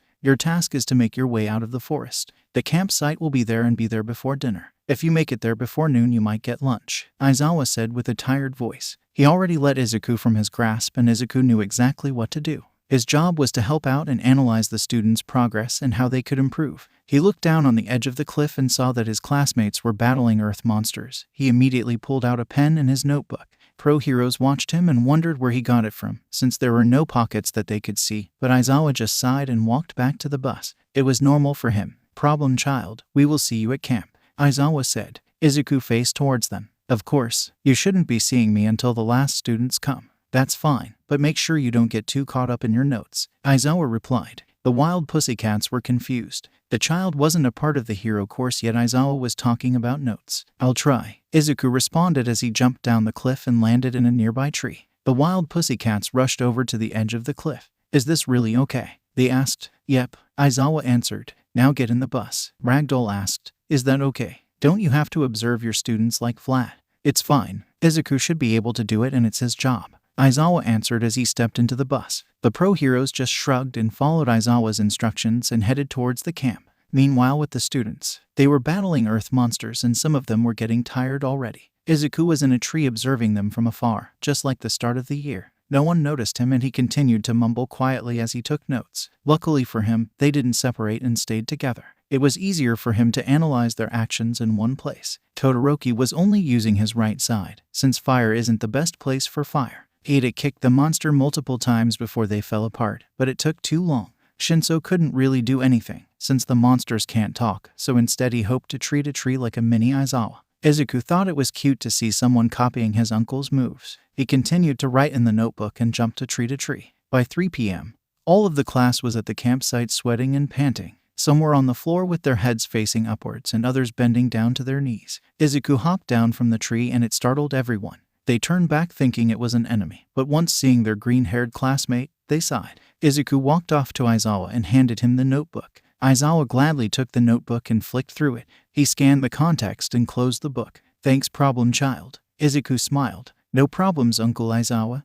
I mean Aizawa-sensei. You don't have to do that. Everyone here knows now. Aizawa replied. Right, he said. Izuku walked over to the students, who finally caught their breath. He waved at them and spoke. Hi, what did you think about the battle? It was tiring, Izuku-kun. Uraraka complained. Mina whined. Yeah, I don't want to do that ever again. Izuku giggled. Kaminari turned to him. Where were you anyway? You just hopped down from the tree before. I was following you guys. Izuku answered. You were? They shouted. Izuku nodded. Yep, I came here to analyze your quirks after all. You're too good with these things, Izu. Todoroki said. Why thank you, Izuku responded. Aizawa shouted over all the noise saying, Shut up. You're making your own dinner and that's how it is for the rest of the week. You're making your own meals. There were groans and complaints, but Aizawa ignored them and walked into the building. Once Aizawa left, everyone gathered to the middle. Does anyone know how to cook? Asked Kaminari. Are you dumb? Asked Jiro. Don't you remember that Izuku cooked us lunch for the sports festival? You know, the cute-looking lunch. Oh, I remember, stated Kaminari. Izuku, can you cook for us? Ada exclaimed. You can't just let him do all the cooking himself. It's fine, Ten-chan. You guys are tired and I'm not really doing anything for the training camp, but analyze and take notes on the heroes' course's first years,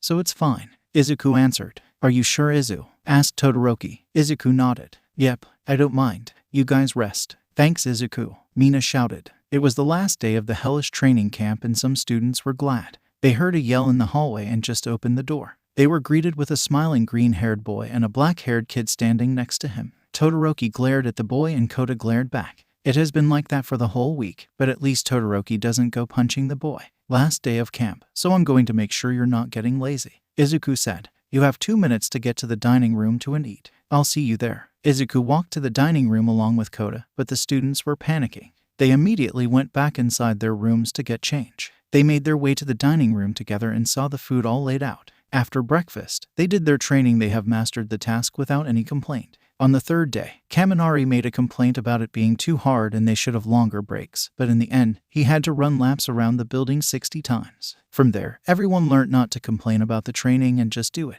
Once it reached to dinner, the class was eating and was glad that their hell was over. Overall, they made improvements and achieved their goal, but that took them a lot of willpower and determination. Kota also made improvements and now was able to shoot a blast of water like a sniper. His distance was now 15 meters and they worked on the speed on the third day. Izuku told him to keep practicing whenever he was in the forest and not in the city, since it would be dangerous there. Dinner finished and Izuku spoke up. Well done everyone. Everyone was able to achieve the task in the week. I'm so proud of you. The response he got were his classmates' sweat dropping and nervous laughs. Yeah, thanks Izaburo. It was all thanks to you, who came up with the training. I can tell you put a lot of thought in the training and it was manly. Kirishima replied. I know we are stronger than before. Thanks Kirishima. Maybe we should do this again. I will ask Uncle Aizawa, suggested Izuku. They shouted in unison. No. Huh? Asked Izuku. Why not? Ada pushed up his glasses. I think it should be the teacher's job to do that, Izuku. You wouldn't want to steal Aizawa-sensei's job now, right? Izuku answered, of course not, but you have a point.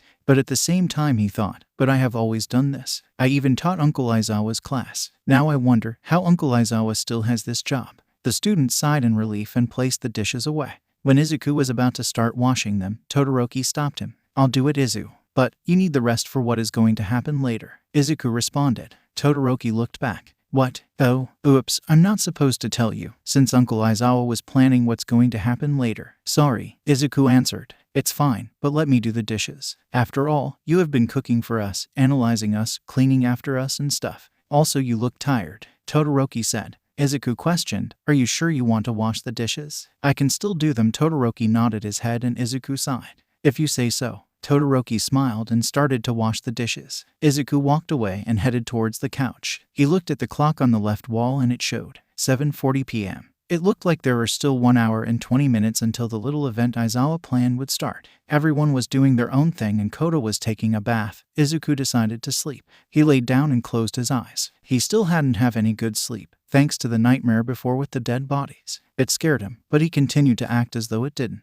Once closing his eyes, all he could see was pitch black. He was standing in the middle of it all and he looked around. He saw nothing, but he could hear voices. They were whispering, but it echoed around the space. It's going to happen. Today is the day. Capture him and kill the rest. We attack soon. Be ready. They whispered. Izuku turned around trying to find the people who were whispering, but all he saw was black. He yelled questions, but there was no one around. He continued to shout until there was a light shake. He opened his eyes and saw Todoroki in front of him. Hey, Aizawa wants us outside, he said. Izuku nodded and got up from his position. They walked together to go outside of the building and everyone was there. Kota ran up to Izuku and greeted him. Izuku greeted back, but Todoroki just glared at the child and of course the child glared back. The class sighed, feeling the tension in the air. Kota started to get along with everyone else, but Todoroki, which Izuku found weird, but others didn't. Aizawa spoke up. Problem child, I have an event for you. It's an obstacle course, the Wild Pussycats.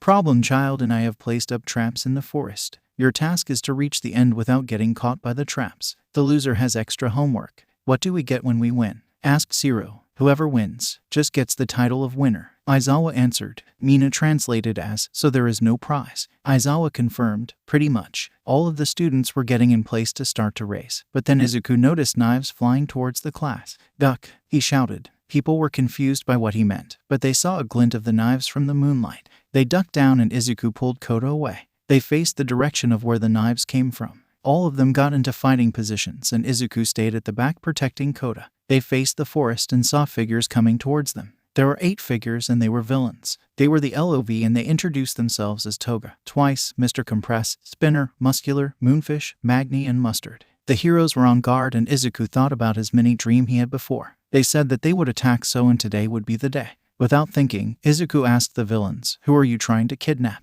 The heroes turned towards Izuku in surprise. Even the villains were shocked after hearing the question. How do you know? Questioned Mr. Compress. Toga did her manically giggle and answered Izuku's question. Well, we're here for the Bakugo kid, but anyone would be great. Toga, the villains shouted. While the villains were scolding Toga, the heroes faced towards Izuku and questioned him. How did you know they came here to kidnap someone? Asked Aizawa. Izuku answered, I had a dream. Is that a question or a statement? A statement, but shouldn't we try and take them down now since they aren't paying attention? Izuku replied. Aizawa responded, good point. You have permission to use your quirks in self-defense. The wild pussycats and Aizawa jumped into action and knocked out Moonfish and Mustard. Villains took notice and started their attack as well. After hearing that they were after Bakugo, Kirishima and the rest of the Baka squad decided to protect him. They surrounded him from all sides facing the direction of the fight. Some villains made their way past the pro heroes, so the students used their quirks to help their self-defense. Koda was shaking, but Izuku tried to calm him down with words, but Koda still was terrified. Izuku had his back on the villains and he knew that it wasn't a wise choice. But he had his friends in front of him ready to protect him. While trying to calm Koda down, Muscular was heading towards their direction. Koda was filled with hatred and rage, since that villain was the one who ended his parents' life. Todoroki and Ida fought together trying to get the villain, by trapping in an ice and knocking him out with one of Ida's powerful kicks, but he kept breaking out of the ice with his quirk. Izuku saw that his words were not reaching Koda and he couldn't help but feel uneasy. After all, the nightmare of when they were going to attack was real. Who says that his loved ones dying wasn't? Izuku faced towards the fight and saw many of his classmates injured and bleeding, but he couldn't do anything. He was powerless in the fight. He silently watched in terror as Todoroki and Ida were standing unsteady, bleeding from multiple places and panting from the fight. Muscular clenched his fist and was about to hit Todoroki, but like his body moved on his own, Izuku pushed Todoroki out of the way. Sho-chan. Todoroki fell to his right and watched as Izuku was sent flying back to the building. Izuku. Todoroki and Ida shouted. They class-faced towards the loud bang where Izuku was sent flying to the wall. Koda also looked back and his face paled. Izuku was laying there bloody and bleeding. Izuku tired and stand up and he was using the ruins of the building as support. I'm sorry, Papa, but I have to use it, Izuku said as he used his hand to remove the bracelet on his wrist. As he dropped the bracelet on the ground, Aizawa heard it and glanced back to see Izuku without the quirk-canceling bracelet. He frowned. It would be dangerous, but he knew that Izuku had to do it. The heroes were losing and only captured Mustard and Moonfish, which they captured at the start. Izuku stared at Muscular and all of a sudden his quirk stopped working. Huh, what's going on? Asked Muscular. Ida stared to Izuku in shock. Izuku, you used it. I'm sorry, Ten-chan, but I have to. Please use this time to capture him. Izuku replied. Right, Ida said as he rushed up to Muscular and kicked him in the face with his quirk. While he was still in confusion, Mr. Compass was watching their fight and noticed the sudden change of the outcome. Izuku rushed towards Spinner and tried to touch him, but it was hard. Spinner had a huge sword made out of blades and it was dangerous to even swing it. Izuku started to glow a faint green light, which was noticed by everyone on the battlefield. Todoroki, understanding what Izuku was trying to do, supported him using his ice to freeze the weapon in ice. Spinner couldn't use his weapon any longer, which gave Izuku the opportunity to charge towards Spinner. He faintly touched Spinner's shoulder, but that was enough for him to delete his quirk. Spinner slowly turned into a human form and knocked him out by chopping him in the neck. He faced towards Mr. Compress, who was closing up to Bakugo since his squad was fighting off some of Twice's clones. He stared at Mr. Compress and the villain tried to capture Bakugo into a marble, but of course it didn't work. Bakugo saw Mr. Compress and blasted him. Before Mr. Compress passed out from the explosion, he said, "Kid with green hair can erase quirks." Toga and Twice heard what he said and looked around the battlefield. Damn, outnumbered. Not good. Twice cursed. Toga, retreat. Toga replied, fine, but let me give them a little gift. As Kurogiri was opening up, Toga took 3 knives and threw them at random. They all went in the same direction and was about to hit a certain Isaha, but before it stabbed its target, Izuku used the last bit of strength he had and ran up to Todoroki. Todoroki was tired and was not aware of what was heading towards him. Izuku threw his arms around Todoroki and hugged his tight. A moment after, 3 knives all hit his back. Todoroki's eyes widened and they started to fall backwards. Once they hit the ground, Toga and Twice were no longer there and all the students crowded around the two. Izu, what were you thinking? We're supposed to protect you and yet, Todoroki said as he looked at the knives in Izuku's back. It's fine, Izuku whispered back. Todoroki yelled, it's not. We were weak and couldn't protect you, even though we had a training camp to get stronger. Izuku whispered, it's okay.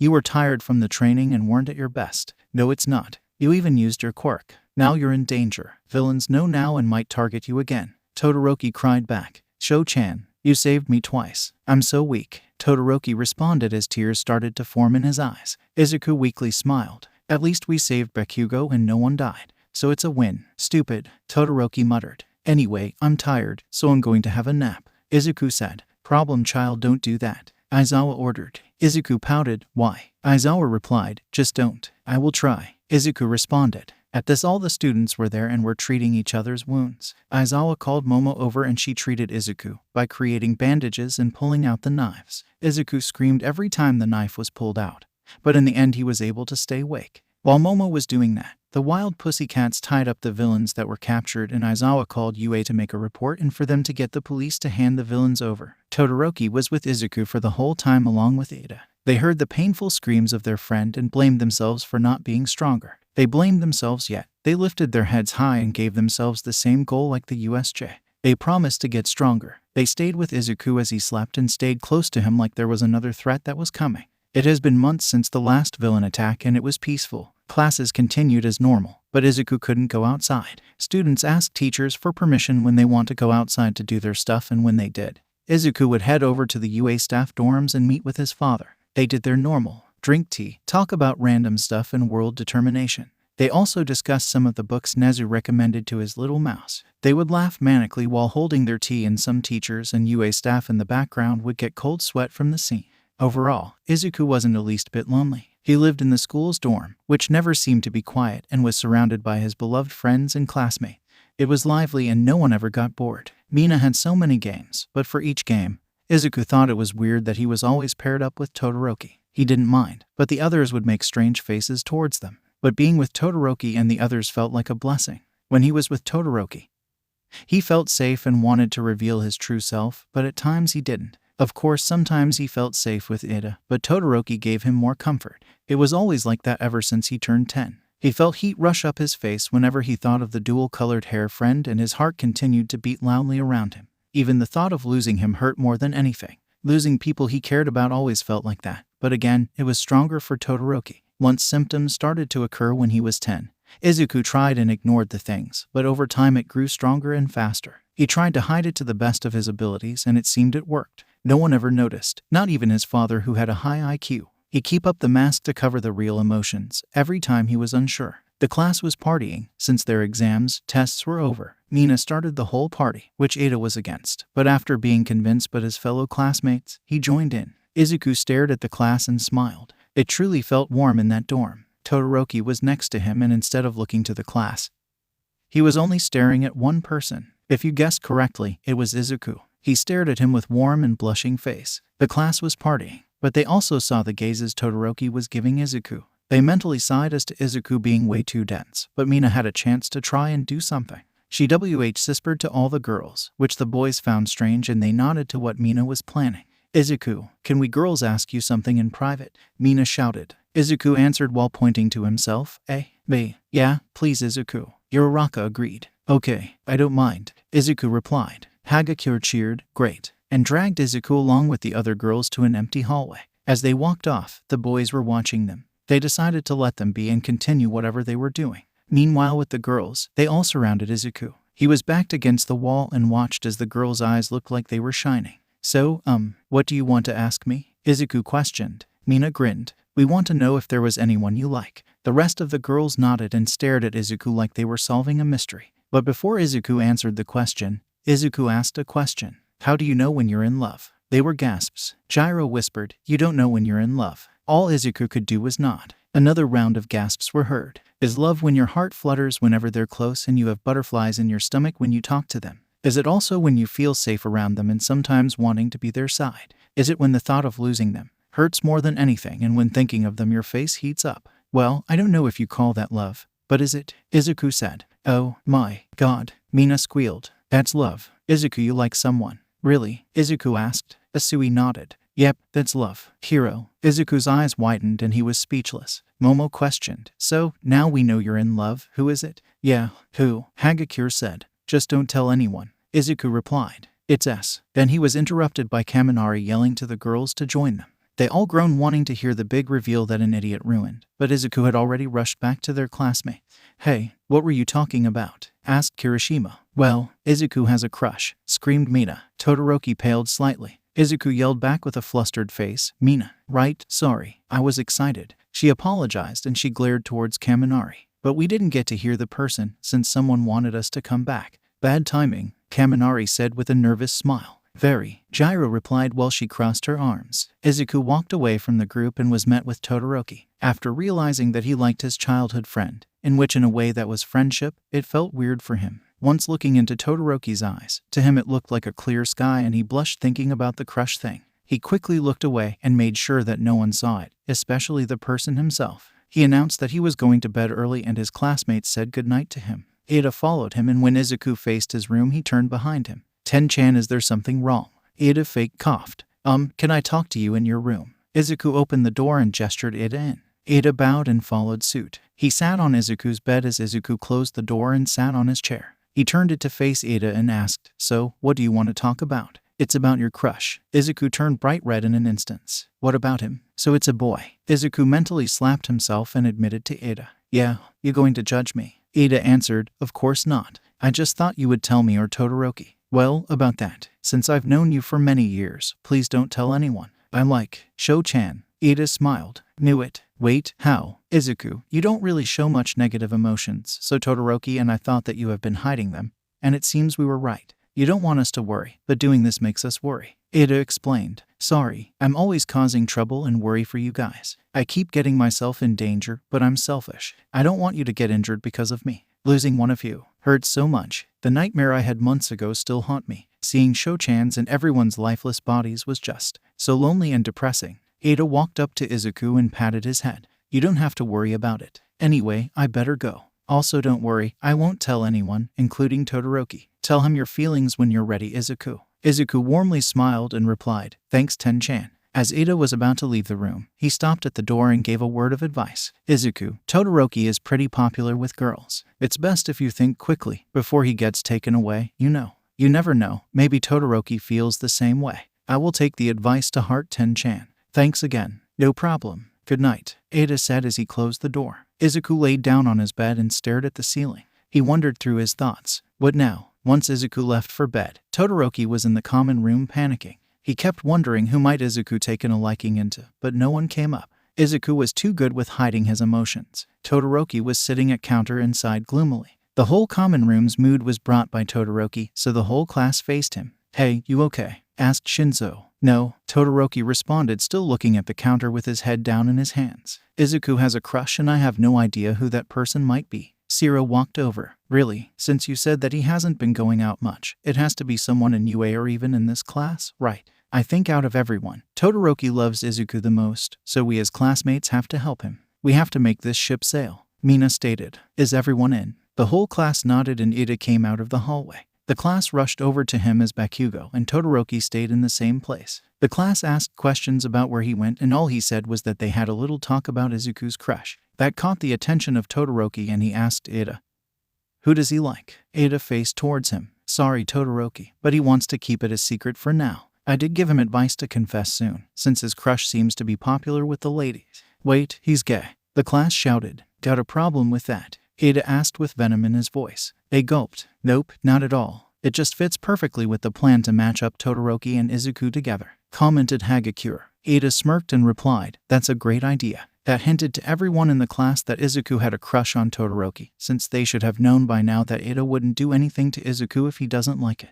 Unfortunately, a certain half and half didn't understand. Some grinned while others smirked and there was one confused student who didn't get the clue at all. After a few weeks of Ida's advice, Izuku had been thinking about what to do non-stop. During class, when he's doing homework and other, but he made sure whatever needed to be done. He skipped classes for Nezu's tasks and he was pretty happy. The task was like an excuse to hide from other students and sometimes he would come out of the hiding spot and scare them. Izuku would laugh at the expressions on their faces and knew that his father was watching from the cameras. At night, Izuku always went to bed after dinner and never went out of his room, so no one would see him as much. They could only see him in class, since he was always the first one there, or during school. He would still eat dinner with the rest of the class and they would ask if he was okay, but he always answered he was okay. True be told, Izuku kept on thinking about what to do with his relationship with Todoroki. Should he change it, or keep it the same? If he was to confess his, would it become awkward? Is it better to tell him or not? Without knowing, Todoroki was stressing about what to do. He would space out and it was as plain as day.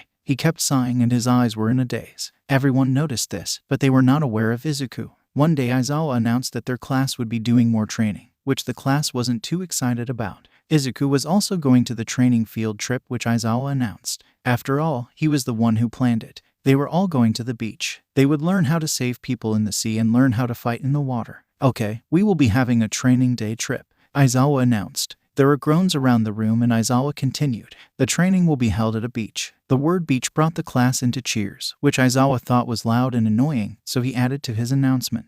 Izuku was kind enough to plan the training. I think you guys are all excited, since Izuku was the one who suggested training and the beach, Aizawa added. They all paled after remembering what their training was like for the camp. They thought he really planned another one. Momo raised her hand and asked, "Why the beach?" Aizawa looked towards Izuku and the green-haired boy smiled. "It's because it can help with your training in the water, but for Asui, since her main thing is water, I would set her up on the beach, on the sand on standby. But of course I set tasks for her to do. You have to fight on water. Since you haven't done it yet in being heroes, you don't always choose the place you fight," Izuku explained. Momo listened and nodded her head, understanding the reasoning behind the setting. "When will the training start?" questioned Ida. Aizawa answered, "In 2 days, so you can buy what you might need for the day trip. You will be staying the night and return the next day. Remember to bring clothes so you can change it out of your swimsuits." That's all. Aizawa left the classroom and the whole room burst into chatter. They were planning on going shopping for swimsuits and other stuff. The whole class planned together, but as they were about to ask Izuku, Ida stopped them. Izuku was still at his desk and was reading a book as Ida stopped the group of people. "You shouldn't," Ida said. Shoji asked, "Why?" Todoroki replied, "Because he can't go outside of UA because of the training camp.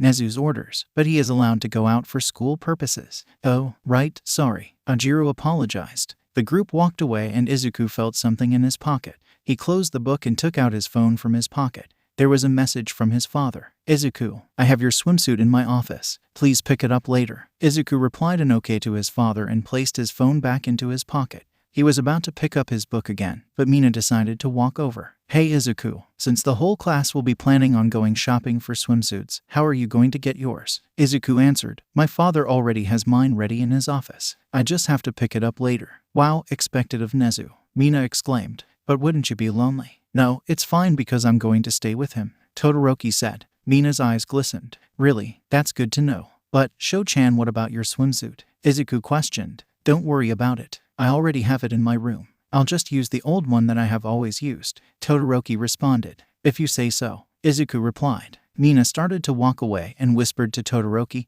"Go get him." Classes ended and Class 1A went to go shopping. Izuku and Todoroki walked side by side and headed to the dorms. It was silent the whole way there, but Izuku broke it. "How was your day, Sho-chan?" "It was fine, I guess," Todoroki answered. "Really? Oh, I also heard some things during class from the girls." Todoroki faced him. "Oh, what did you hear?" "Well, I didn't really hear, more like overheard, but the thing is, I heard you liked someone." Todoroki's eyes widened and he stopped. They both were in front of the dorms and the sun was still high. Izuku noticed Todoroki stopping, so he stopped a few steps in front. "Was I not supposed to mention it?" asked Izuku. Todoroki shook his head. "No, it's fine. It's true that I have someone I like. They have a crush on someone else, but I feel so selfish. I want him to be mine and mine alone. I guess I know how you feel." Since Mina already shouted it to the whole class, "I don't want to lose them, and letting him be happy is more than enough for me. Even though I do wish that I was always by his side. I've been thinking of should I confess, but I haven't decided," Izuku explained. Todoroki worried as his crush was about to confess to his crush and decided something.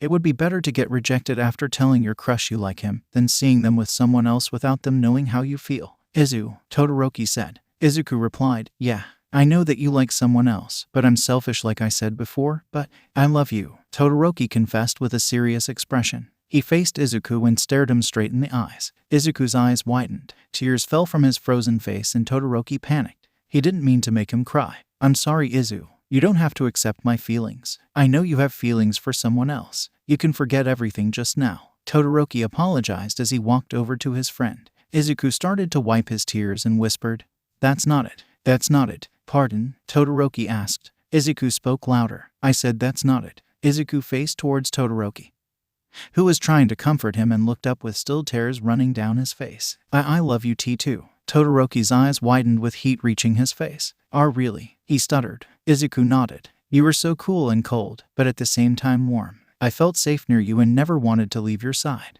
The thought of losing you hurt so much, and Mina and the girls helped me realize that the feeling I was feeling for you was love. It felt so weird. I had the feeling since 10 and yet I didn't realize it. After realizing that I liked you, Ten-chan told me to confess soon, since you were popular and stuff. So I considered confessing, but then I overheard that you already had a crush. I felt as though I should give up. You being happy is more than enough." Todoroki had his whole face blushing. while Izuku was still crying. Wiping his tears away was useless. It just kept falling. Izu, stop crying. I have liked you ever since we met, and it's good to know that all that trying to make you fall for me worked. But still, how did I not notice you having feelings for me? Anyway, we should head inside, Todoroki said. Izuku nodded and they both entered the dorm. They went to their rooms and changed their clothes. They decided to discuss their situation in the common room. It was still a long time until the rest of class would come back from their shopping trip. Izuku's tears stopped flowing and he was the second to the common room. Todoroki was already there sitting on the couch, waiting for him to arrive. Izuku sat on the opposite couch across from Todoroki. They faced each other and it was awkward. So, what's going to happen now? Izuku asked. Todoroki answered, well, I don't know. I was planning to get rejected. It was the opposite of what I was expecting. Izuku giggled. I guess we both had it like that. But I'm happy that you accepted my feelings, Izu. Me too, Sho-chan. Todoroki smiled. Then, since we both like each other in the same way, Todoroki got up from the couch and moved towards Izuku. Will you be my boyfriend? Izuku smiled warmly. Of course. Izuku moved to the right of the couch and Todoroki sat on his left. They talked about their days and other things. But it ended when Izuku started to get sleepy thanks to all the crying he did before. Todoroki stared at the peaceful sleeping face which was on his shoulder, just like the USJ. Slowly he also drifted to sleep on the couch. After a few hours, the rest of the Class 1A students entered the dorm. They were loud at first, but after the girls saw the two sleeping on the couch, they made sure to shut up all the boys. Then they surrounded the couch. What do you think happened? Asked Gyro. Ada smiled. They're probably confessed to each other and passed out after feeling a weight off their heart. It's possible, and the only way to find out is later. Momo replied. And Mina, stop taking photos. No way. It's so cute. The ship finally sailed, Mina said as she continued to take photos and other did too. Okay, but we better start on dinner, Kirishima stated. The whole class agreed and walked over to the kitchen. Ida smiled towards his two friends and grabbed a blanket to cover them. After looking at them one more time, he walked off to the kitchen where the others were. As he was walking away, he thought, I'm happy for both of you. I just hope nothing bad will happen to Todoroki when the UA staff hear about this. He has my prayers. During the 2 days preparing for the trip, Todoroki was really clingy to Izuku. He was just happy to finally know that his love wasn't just one-sided. He has been hugging Izuku from the back and front and not letting him go. Girls thought it was cute, but Aizawa was glaring the whole time. Little did they know, Nezu was watching from the cameras and was observing closely. Todoroki didn't even let go of Izuku when Aizawa was glaring. Izuku seemed to be flustered, but he seemed to be enjoying it. Ida also gave time for them to be alone at times and hanged out with the rest of the squad. Classes were the same, but in the dorm, Izuku joined the class in the common room. They played games, but Todoroki never stopped hugging his partner. For some reason, he always hugged Izuku from the back, which people thought it was because he let Izuku do things. When Izuku left to go to his lessons with his dad, Todoroki felt a bit lonely looking at the empty seat. After the 2 days of preparing, the class was in front bus at 4 a.m. Ida was doing his hand movements and ordering everyone to line up, while the class was chattering in excitement. Izuku was standing with Ida and Todoroki hugging Izuku with his head on Izuku's shoulder. His eyes were closed and he looked very comfortable. The headrest was smiling awkwardly and was waiting with the rest of the class for their teacher to get there. Once Aizawa was there, he headed into the bus and the students followed him. Again, the students let Todoroki and Izuku sit together while the girls stared at the back. Izuku sat near the window and Todoroki sat next to him. Izuku stared out of the window and Todoroki laid his head back onto Izuku's shoulder. What's up with you, Sho-chan? You always hug me from the back and place your head on my shoulder, Izuku asked. Todoroki answered with his eyes closed and not moving. I feel like you're going to go somewhere far. So I kept you close and I don't want to cause any problems, so I went for your back. I just had an uneasy feeling. Well, I'm not going anywhere, Izuku replied. Todoroki smiled softly. I know, but if you do, I'm not letting you go that easily. Izuku giggled. I understand. The whole class reached the beach. It was already 7 a.m. Aizawa walked off the bus and so did everyone else. But when Izuku got off, he kissed Todoroki on the forehead and moved next to Aizawa. Todoroki let go of Izuku knowing that Izuku had to announce some instructions to the class. Okay everyone, we're at the beach and it's private, so no one is around. You will be using your quirks in the water and after that we can play games. If everyone improves by 3 p.m., then Uncle Aizawa and I have agreed to let the rest of the time for you to play, so please take this seriously, or no food for the whole day. You have 8 hours to improve yourselves and it's better if you spend most of your time training. Therefore, you only have 20 minutes to finish eating and 5 to change, Izuku explained as he was getting their breakfast. People groaned, but some were squealing after hearing that they could enjoy the beach after they complete their training. Class 1A, not wanting to get the demon's wrath, ate their food before they went to change into their swimsuits. The boys came out first and they didn't even bother wearing a shirt. Izuku changed into his swimsuit and wore his jacket to cover himself. The girls came out just in time for the training and were huffing and puffing once they met the class near the ocean. "Well done, you all made it in time," Izuku exclaimed with his smile, but there was a little demonic presence behind it. "For your tasks, you will be battling against each other in the water. If you complain about Asui having an advantage, think of her as the water-type villains that you might face one day. Uncle Aizawa will set up the teams and you must pair up in your groups," Izuku explained. "Hi," the class responded. After Aizawa called all the teams and the training began, Izuku took his notebook out and his pen and jotted down all the information he could gather by watching the battles. It seemed that Kaminari, Mina, Ida, and Bakugo were at a very disadvantage, since Kaminari can't use his quirk in the water, same with Mina. Ida couldn't use his engines in the water, since it would bust it up. Bakugo could use his explosions above water, but once he is in it, he can't use them because he needs to sweat, and with the water, it cleans it away. Izuku sighed at how hard it would be for them to overcome the obstacle. He just needed to make sure Bakugo doesn't land in the water and use only one hand to attack and the other to keep himself in the air. Ada needs to learn how to go fast enough to stay on top of the water, like he can run on it. Mina has to aim precisely enough and not miss her target. She can only use quirk with her hands, so making her hands in the air would allow her to attack. About Kaminari, Izuku didn't know what to do. He guessed that if he was going to do a mission in the water, he needed hand-to-hand combat or a partner that can get him out of the water. Once it hit 12 p.m., they all had lunch and Izuku set the time limit to 20 minutes. The class rushed to finish their food and had a little rest. The girls sat on the sand while sunbathing and chatting. The boys just chased their way around the beach. Todoroki went over to Izuku, who was still writing his notes and was mumbling. He did a surprise hug from behind, which snapped Izuku out of his thoughts. Todoroki's head was back on his shoulder, and when he was turning his head to face the head on his shoulder, Todoroki leaned and kissed his cheek. Izuku could feel heat rush through his face and turned the other way. "Hey, let me see your face," demanded Todoroki. Izuku stuttered, and no. Todoroki moved his head to Izuku's other shoulder and saw the flustered face Izuku was trying to hide. "Cute," Todoroki whispered so that no one could hear. They stayed in that position for the whole break and Izuku noticed the time.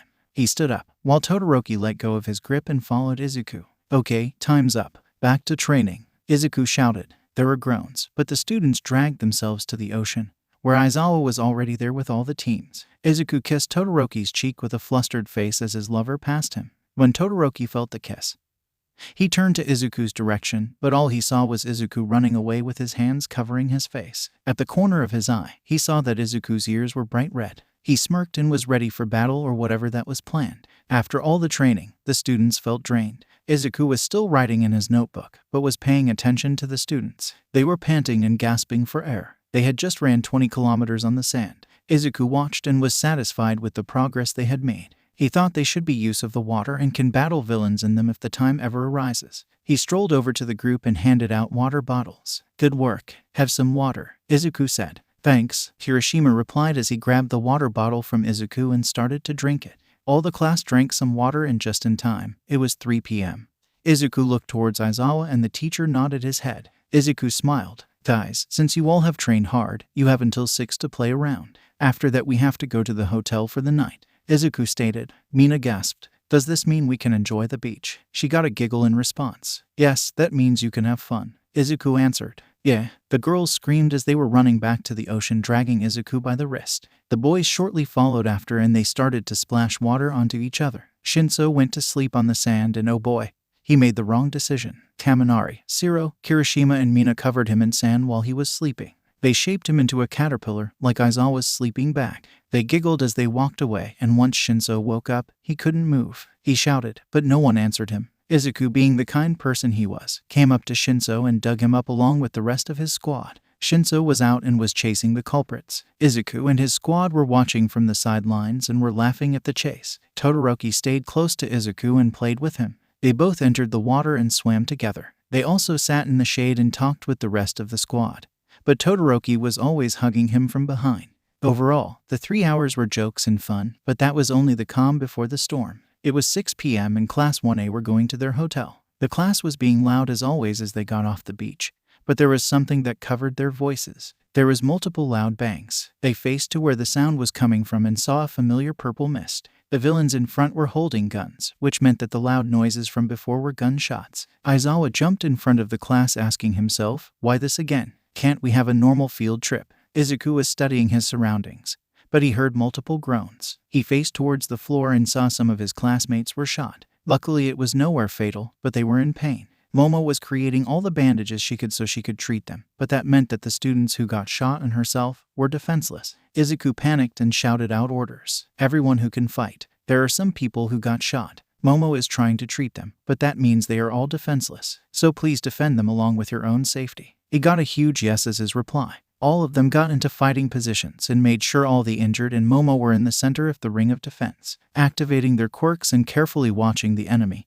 they began to battle. The villains rushed towards the group, blocking them with his ice. Todoroki created an ice wall. Sadly, Shigaraki managed to use his quirk to destroy the wall, letting villains into the space. Bakugo immediately blasted them with his explosions when they entered through the hole in the wall. All the long-range quirks also were used in this situation. Izuku was with Momo ready to defend her and his injured classmates at any cost. The villains had a flame quirk user, so he melted the whole ice wall, while the heroes were busy dealing with all the villains inside. Melting the wall allowed more villains to surround the group. The wall was going down and Izuku looked around. He saw that Aizawa was bleeding a lot, but he was still able to fight. He was also surrounded by villains like his students, but he continued to fight with hope in his eyes. When the fight started, he already pushed the distress signal, which he alerted Nezu and his friends. They just had to at least survive for at least 3 hours. Thinking about that again, Aizawa started to think it was hopeless, but he couldn't drown in despair in front of his students. Izuku observed the current state of all his peers and they were not good. It had only been 30 minutes and they were all tired and bleeding.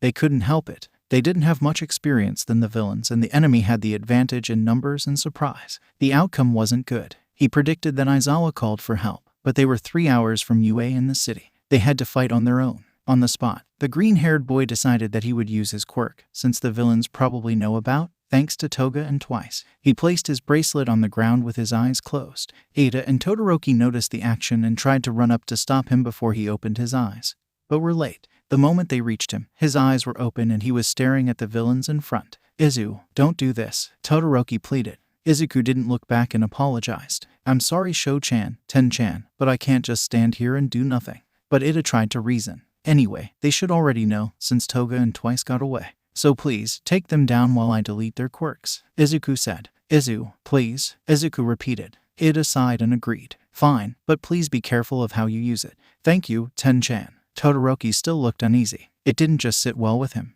Ada made him shake it off, but it was still there. They left Izuku and continued to fight the villains. Class 1A understood what was going on and joined into the battle once more with hope. The villains had the advantage of numbers, but some of them didn't have a quirk anymore. The villains were decreasing, but there were still a lot of them. Izuku also fought in the battle. He used hand-to-hand combat, but he deleted the villain's quirk in the process. The more quirks had deleted, the more he started to glow a bright green. His eyes were now bright glowing green, along with his hair. The light only got brighter and it was blinding. Everyone could barely stare at him for long. The brighter the glow, the more he used his quirk. Of course, the little hero was bleeding a bit after trying to touch the mutant quirk types.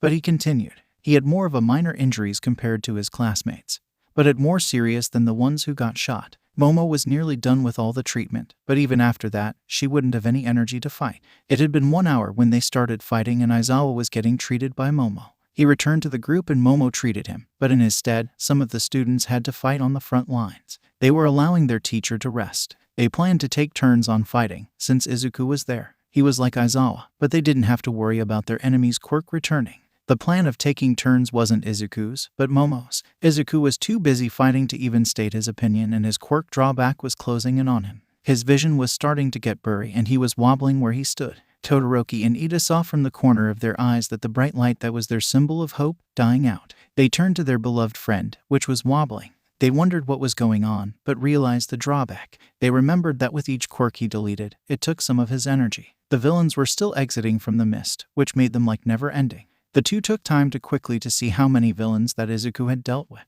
There was too many to count and they were knocked. Izuku was diming and the whole battlefield watched in silence. Izuku started to collapse and slowly, along as he fell, the hero's hopes were dying out. Todoroki and Ida cried out as he was falling forward, but he never ever touched the ground. He was caught by Shigaraki. He was using his 4 fingers to hold the child and he smiled wickedly. Ah, that took a long time. What, about 1 hour? Shigaraki said. Todoroki glared with a frown. Give him back. How about a no? Shigaraki asked. I sacrificed many villains to get him. I mean, he was going to get tired eventually, either from his quirk or fighting. Give him back. Ada scowled. Shigaraki replied, no. Sensei wants him and I'm taking him. Sensei has been interested in him ever since Toga and twice mentioned him. So bye. Shigaraki walked through the portal, leaving the remaining villains behind and a class of heroes trying to dash towards the portal. The heroes were screaming and shouting for their friend to wake up and fight, but he couldn't hear them. He was laying in Shigaraki's arm, bridal style, which Todoroki didn't worry about since his lover was getting taken away. The portal closed and the heroes were left with defeat and some low-classed villains. The heroes were frustrated at themselves for letting their friend get taken. Todoroki was the one who was the most angry. Then Ada. He was crying frustrated tears and he screamed. He looked back to the group of villains who were left behind. He used them as punching bags. He fought them to get all his anger out and all the rest followed him. Izuku continued to help them and took control of situations when needed.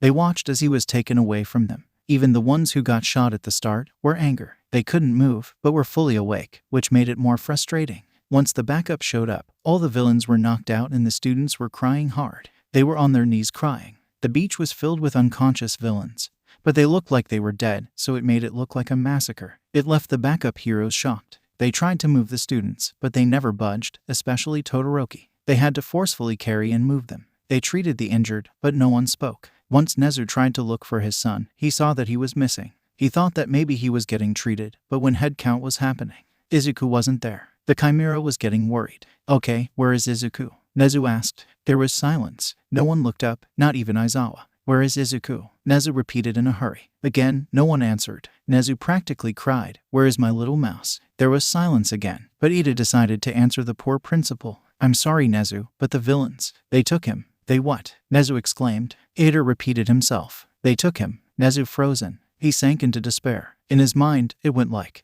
not happening. Izuku is safe and is probably playing with me. If they really took him, it would be the end of the world and it wasn't by my paws. Nezu continued to sink deeper into despair, but Todoroki walked away. Like reading his mind, Ida followed him. The class looked at them and wondered what they were going to, but Bakugo wasn't as dumb as the others. Momo quickly caught the idea after Bakugo and they both followed behind them. Where are you going? Questioned Gyro. I'm going to get my lover back, Todoroki said with venom. Taoya replied, I know you want Izuku back, but you can't go. You're injured and Izuku wouldn't want you to get hurt in rescuing him. Then what I am supposed to do? Yelled Todoroki as he turned back to the heroes. After the little conversation brought Nezu back from despair, he answered, we will go as we find his location and have a plan. Knowing that Nezu was probably missing his little mouse the most, the group of 4 couldn't argue. They turned back and retired for the night in the hotel. Though the whole class couldn't get a wink of sleep that night, all they could think of was their missing friend. I hope Izuku's fine, they thought. Todoroki stared at the ceiling and talked to himself with determination.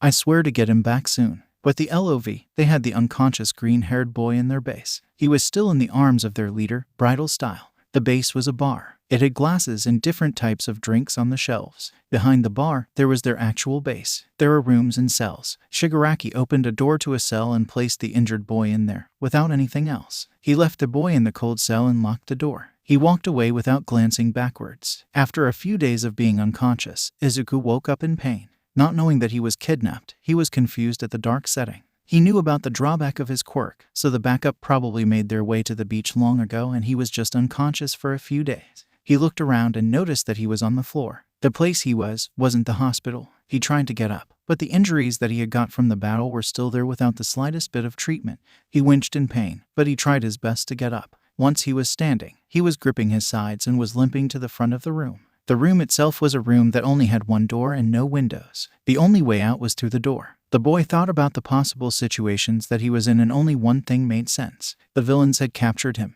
Toga and twice told their leader and they wanted him for some reason. It explained why he was in a room with nothing in it and there was no source of escaping but the door, which could be a trap. He was going to sit back down and wait for heroes to rescue him or for the door to open. As he sat on the floor, he saw something fall out of his jacket pocket. It was his phone. He quickly picked it up and opened it. It still had battery in it. There was no signal, but he just had to hide his phone while he sends his location to someone. He pressed a button on his phone, which said location. He stared at his phone, but he heard footsteps coming closer. He hid his phone back in his pocket and pretended to be asleep or unconscious. The door opened, revealing Shigaraki and Kirigiri. The mist had a tray of food in his hands, while Shigaraki looked impatient. Why is he still asleep? Shigaraki asked. Kirigiri answered, I don't know, young master, but it is probably a drawback of his quirk. Well, when is he going to wake up? It's been 5 days. Again, I apologize. I don't know, young master. TCH Shigaraki replied as he left the door open and left. Kirigiri joined him, taking the food with him. The door closed shut and Izuku sat up. It's been 5 days. Really? Izuku thought to himself. He snapped himself out of it, but he pulled out his phone. It was still working and he hoped that the heroes would rescue him soon. The heroes were still looking around for clues of the LOV base, but they had no progress. The students of 1A helped with the investigation, but they couldn't find anything as well. Some were getting impatient, such as Todoroki and Nezu. They didn't eat much and didn't even get enough sleep. Izuku was keeping them awake, and for their physical and mental health, people prayed that the rescue would happen soon. After 5 days, the whole class was depressed in the classroom since classes went as normal, but the atmosphere was different. No one really paid attention to the lessons and the teachers understood. They let it go, since they were also missing their little sunshine. At lunch, Todoroki sat on his desk and Ida was next to him. Todoroki, you should eat something, Ida suggested. Todoroki shook his head. No thanks, I'm not hungry, but you have to eat something, Ida replied. Izuku wouldn't want you to be like this. Todoroki looked up.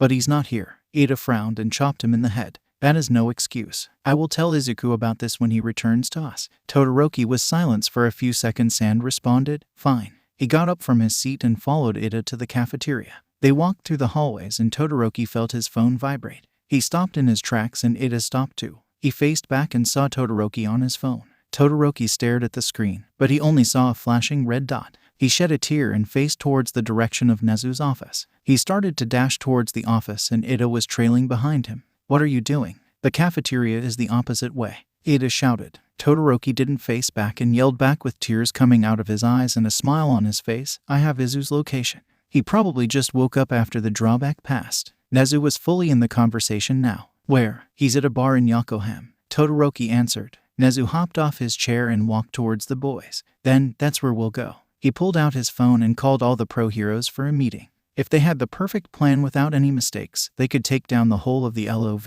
The boys followed Nezu out of the office and they all entered a staff room meeting, which all the UA staff, Class 1A and pro heroes Nezu announced the news and everyone was happy, but then they had to continue the subject of how and when the plan was going to be to rescue the green-haired boy and take down the LOV.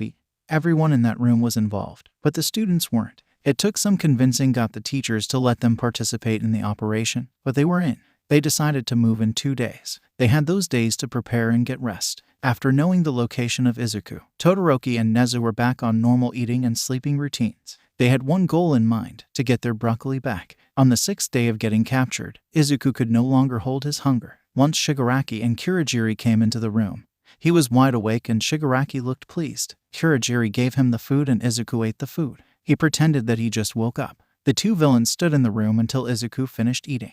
When Izuku finished eating, Shigaraki started to smirk and walked in front of him. Now that you have woke up and eaten, you have to meet Sensei, Shigaraki said. Izuku tilted his head. Sensei? Yes, my sensei, my master. All for one, Shigaraki explained. Izuku froze. Hadn't All Might defeated him years ago? How was he still alive? What was happening? Now come. Shigaraki grabbed Izuku's hand and he dragged him towards Kirigiri. Kirigiri opened a portal and they walked through it. Once they made it out, they were back into a dark room. There was screens around and that was the only source of light in the room. In the center, there was a huge chair and sitting inside it was a large man. He didn't have eyes and hair, but there was his nose and mouth. He had a wicked grin on his face and he was resting his head on his hand. The person they were in front of was All for One. The two villains who held him were at the back bowing to the man, but Izuku froze. He didn't know what to do in front of the number 1 villain and let alone the symbol of chaos. He wanted to escape, but didn't have anywhere to escape from. Welcome, Izuku. I'm All for One, but you can call me Sensei.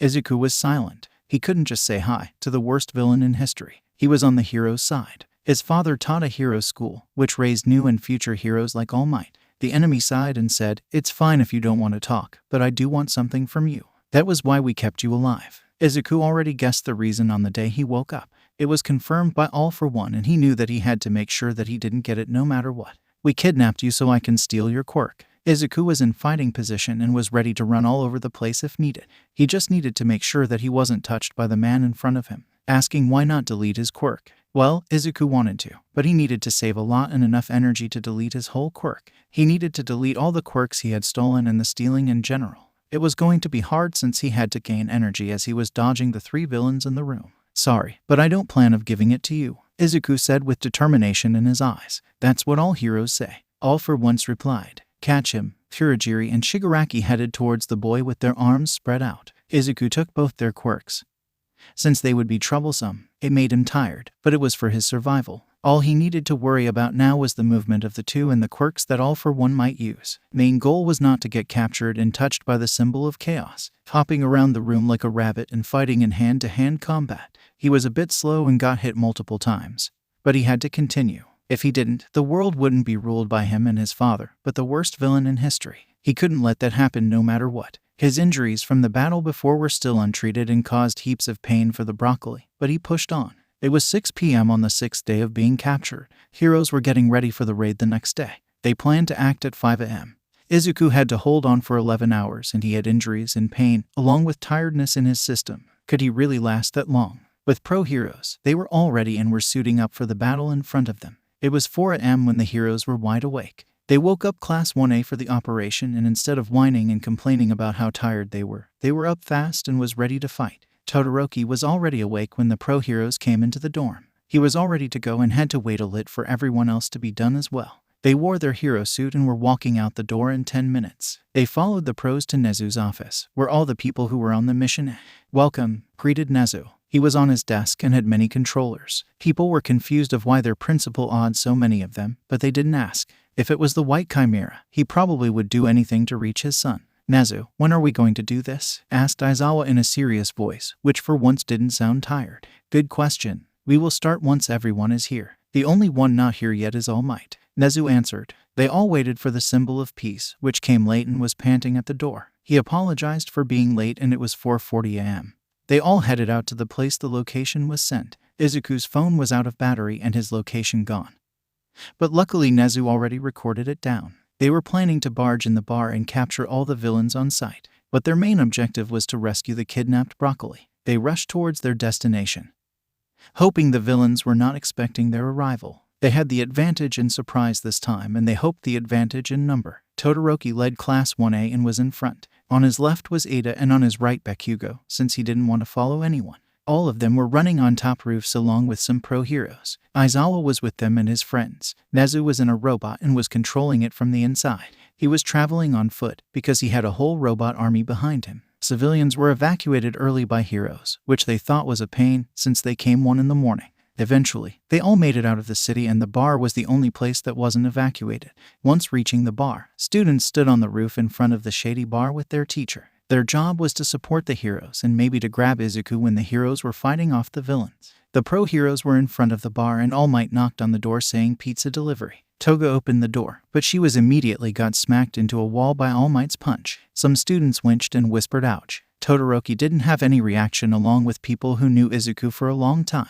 Heroes flooded the base and villains resisted. They fought, but since they were only the underlings, the villains fell quickly. Nezu was inside the building and he only saw a normal bar. He commanded his robots to search the area and it took some time. Once a robot spotted something, Nezu called Class 1A into the building. They followed the instruction their principal gave them and walked into the building with caution.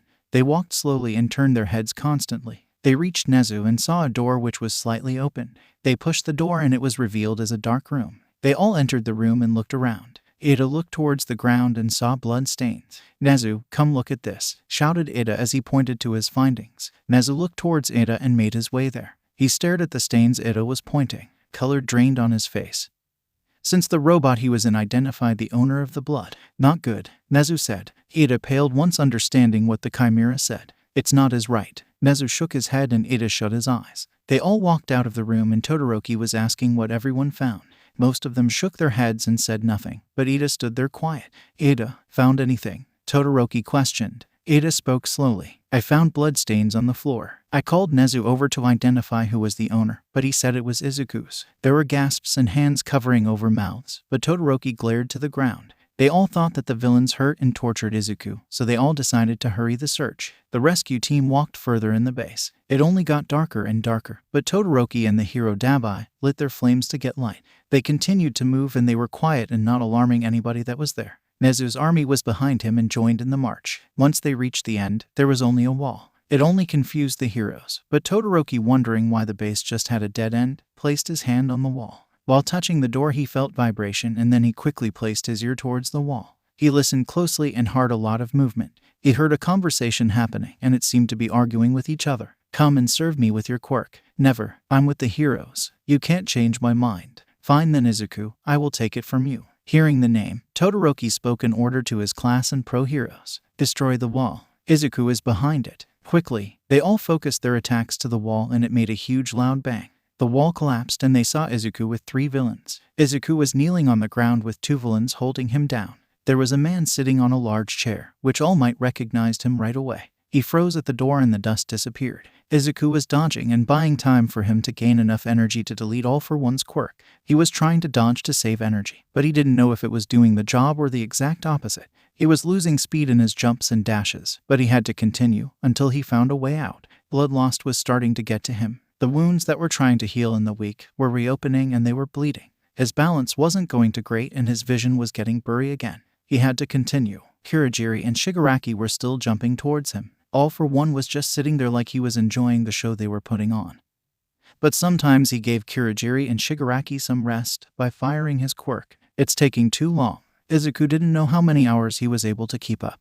But he stopped for a bit and Shigaraki and Kirigiri was able to catch him. They held his arms behind his back and pushed him on his knees before their master. "You have fought well," All for One said. "Now I have a suggestion." "No, I haven't even said it yet. I know what you're going to say," Izuku stated. "Come and serve me with your quirk," All for One suggested. "Never. I'm with the heroes. You can't change my mind," Izuku shouted. All for One sighed. "Fine then, Izuku. I will take it from you." It has been 1 month since Izuku was out into a comatose state. Todoroki visited him every day and once a week the whole class visits him. They would talk to him, thinking that he was listening and hearing what they had to say. Todoroki stayed at the hospital at night on the weekends and slept with his head on the bed, while holding his partner's hand. One night, Izuku's eyes slowly opened and he was staring at the ceiling. He moved his head to the side and saw the medical equipment, knowing that he was in the hospital. The window next to him was open and the curtain was fluttering in the wind. He sat up slowly, carefully not moving much, and he felt one of his hands were warm. He looked down to his hand and saw the peaceful sleeping face of his most beloved lover. Todoroki never let go of Izuku's hand even in his sleep.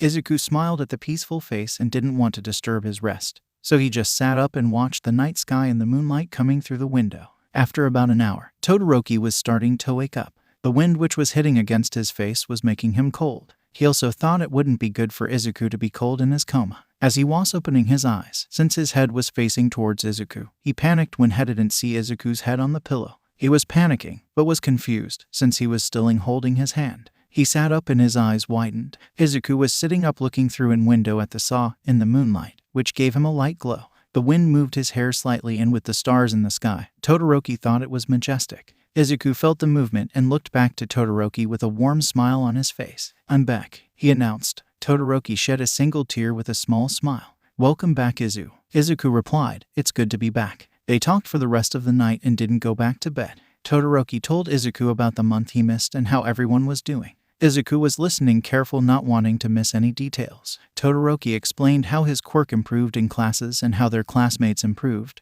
but it wasn't very detailed. Hearing the improvements, Izuku wanted to go to school and take notes as he watched the training.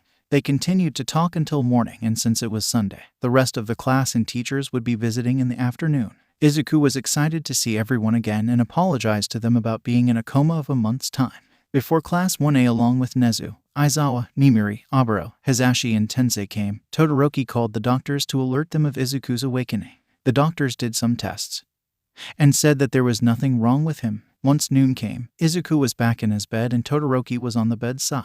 There was a knock on the door and Todoroki told them that they could come in. The door opened and revealed the class and Izuku's caretakers. Nezu was hanging off Aizawa's scarf, but when he saw that his little mouse was sitting up and smiling at them, he jumped off and ran to the bed. He hopped on the bed and hugged his son. The people who entered closed the door and moved further in. The class cheered and the adults were smiling. "Good afternoon, little mouse," greeted Nezu as he continued to hug the broccoli. "Good afternoon, Papa. How were you in the last month?" Izuku asked as he was hugging back. Nezu let go and sat in front of Izuku. "It was busy. I had so much I wanted to do and I didn't have you to help. Like school, having tea, talking about world domination and torturing villains such as the LOV. 1AS cheering silenced and they all sweat dropped, except Nezu and his junior. They were smiling and grinning at each other. Aizawa stepped in and smacked Izuku on the head. "Why were you in a coma?" Izuku held his head and answered, "Because I used up too much energy that I didn't even have at the time. Anyway, I kept my promise, didn't I? You said not to die and look, I'm not dead, just was in a coma for a month." Aizawa sighed. Smart ass, he thought. After that, it was time for the class to have a chat with Izuku. They talked about their training and once more, Izuku pulled out his notebook and pen out of thin air. As he was writing down the notes, people still sweated and wondered when he had the time to get the notebook and where. They were snapped back into reality when Izuku kept asking them questions. His bracelet was back on his wrist and it looked very damaged. The bracelet had been dropped all over the place and it was time to get a new one. Like Izuku, Nezu pulled out a new bracelet out of nowhere and everyone's sweat dropped. That's where he got it from. They thought as Nezu was giving the bracelet to Izuku to wear. They all continued to chat and the doctor came in telling them that Izuku could leave hospital. Wanting to get back to UA and the dorms, Izuku headed out of the hospital with everyone behind him. Nimuri, Aburo, Tensei and Hisashi went back to their homes to get ready for the work the next day, while the rest headed to 1AS dorm. On the way, Ida doped Todoroki and Nezu in. "Izuku, when you were kidnapped, Nezu and Todoroki weren't looking after themselves," Ida stated as he pushed up his glasses. Izuku tilted his head. "Like," Ida sighed, "like not sleeping and eating. Not paying attention to anything else but looking for you. Not resting, stuff like that. That's not good," Izuku said with a frown and faced towards the two. "Is this true?" They gulped. "No." Izuku turned to his classmates and his uncle for confirmation. They shook their heads, signaling that they were lying. Izuku smiled, but it had a hidden meaning, just like the ones he would do when there was training. The class and Aizawa immediately prayed for the poor souls that angered the normally happy sunshine. Once reaching the dorm, Izuku ordered Todoroki and Nezu to run 50 laps of the whole area of UA. Nezu refused at first, saying that he had the power, but Izuku hacked into Nezu's robots and started to attack him. Nezu dodged all the attacks, but Izuku added in a condition, since his father refused to do the punishment. They had to run the 50 laps while having robots attack them. Nezu tried hacking into robots to get control of the robots once more, but Izuku had a higher IQ than him now. He couldn't outdo Izuku's programming. Todoroki just told the Chimera to give up and just follow the instructions, unless he was wanting to get them more punishment. The father didn't want that, so he ended up doing the 50 laps with the robots attacking them just like his son wanted. The class along with Aizawa watched as Izuku went inside to make some tea. They prayed for the running too as they watched the screen, which was connected to a camera on a robot. Izuku served tea to everyone and joined them. The laps took about 5 hours and the two came into the room panting. They were sweating and were gasping for air. Izuku gave them some water and the rest of the class pitied them and was glad that they didn't have to do that. They caught their breath and they glared towards Ida. "Ida, it was all your fault," Todoroki said. Nezu agreed. "If you didn't tell him, we didn't have to do it in the first place." Ida gulped and used his quirk to run away. The two chased after him and swore that they would kill him. The rest went back to praying, but this time they were praying for Sonic. When the three of them returned to the dorm by night, Ida was beaten up and Todoroki and Nezu looked satisfied. The class knew that their prayers weren't heard and Ida was unconscious. Momo walked up to Ida and took him away from the pair to treat his berries. At the end of the day, they all headed back to bed and went ready for the next day. School was back to normal and villains stopped targeting UA. They finally had normal school years and trained to become pro-heroes. Villains stopped trying to capture Izuku, knowing that UA and his friends wouldn't let that happen again. Izuku continued to help Class 1A with their training, which they thought was the deepest part of hell, but overall they became stronger. He continued his lessons with Nezu and was the heir of UA. He wasn't going to become a hero and save people, he was going to become a principal who raises new heroes. Sometimes he would become the hero, only when he was truly needed. Other than that, he helped solving cases and taught UA with his uncles, auntie and father. After a few years, the former students of Class 1A, now pro-heroes, had got together every year to meet up and catch up. Their meetups were always at UA and some of the class got together with each other. The heroes were saving the day and Bakugo kept his word in becoming the #1 hero. Todoroki coming second and Ida in third. Izuku giggled at the ranking. It was the same as the sports festival in their first year, except for Takoyami not also being third. Izuku and Todoroki stayed together and they kept in contact. Nezu and the rest of the UA staff continued to let them have a relationship after seeing how much Todoroki cared for Izuku during when he was hurt or when he got kidnapped. They were happy and the people they knew were also happy. Heroes stopped crimes and bright and strong heroes emerged from UA. The world was more peaceful thanks to All for One's downfall, and the heroes had the glory. The end. Okay, sadly the chapter is over. And if you enjoyed the video, just leave a like and subscribe with post notification, so when the next chapter is ready, you will be notified. Okay, see you in the next video. Bye.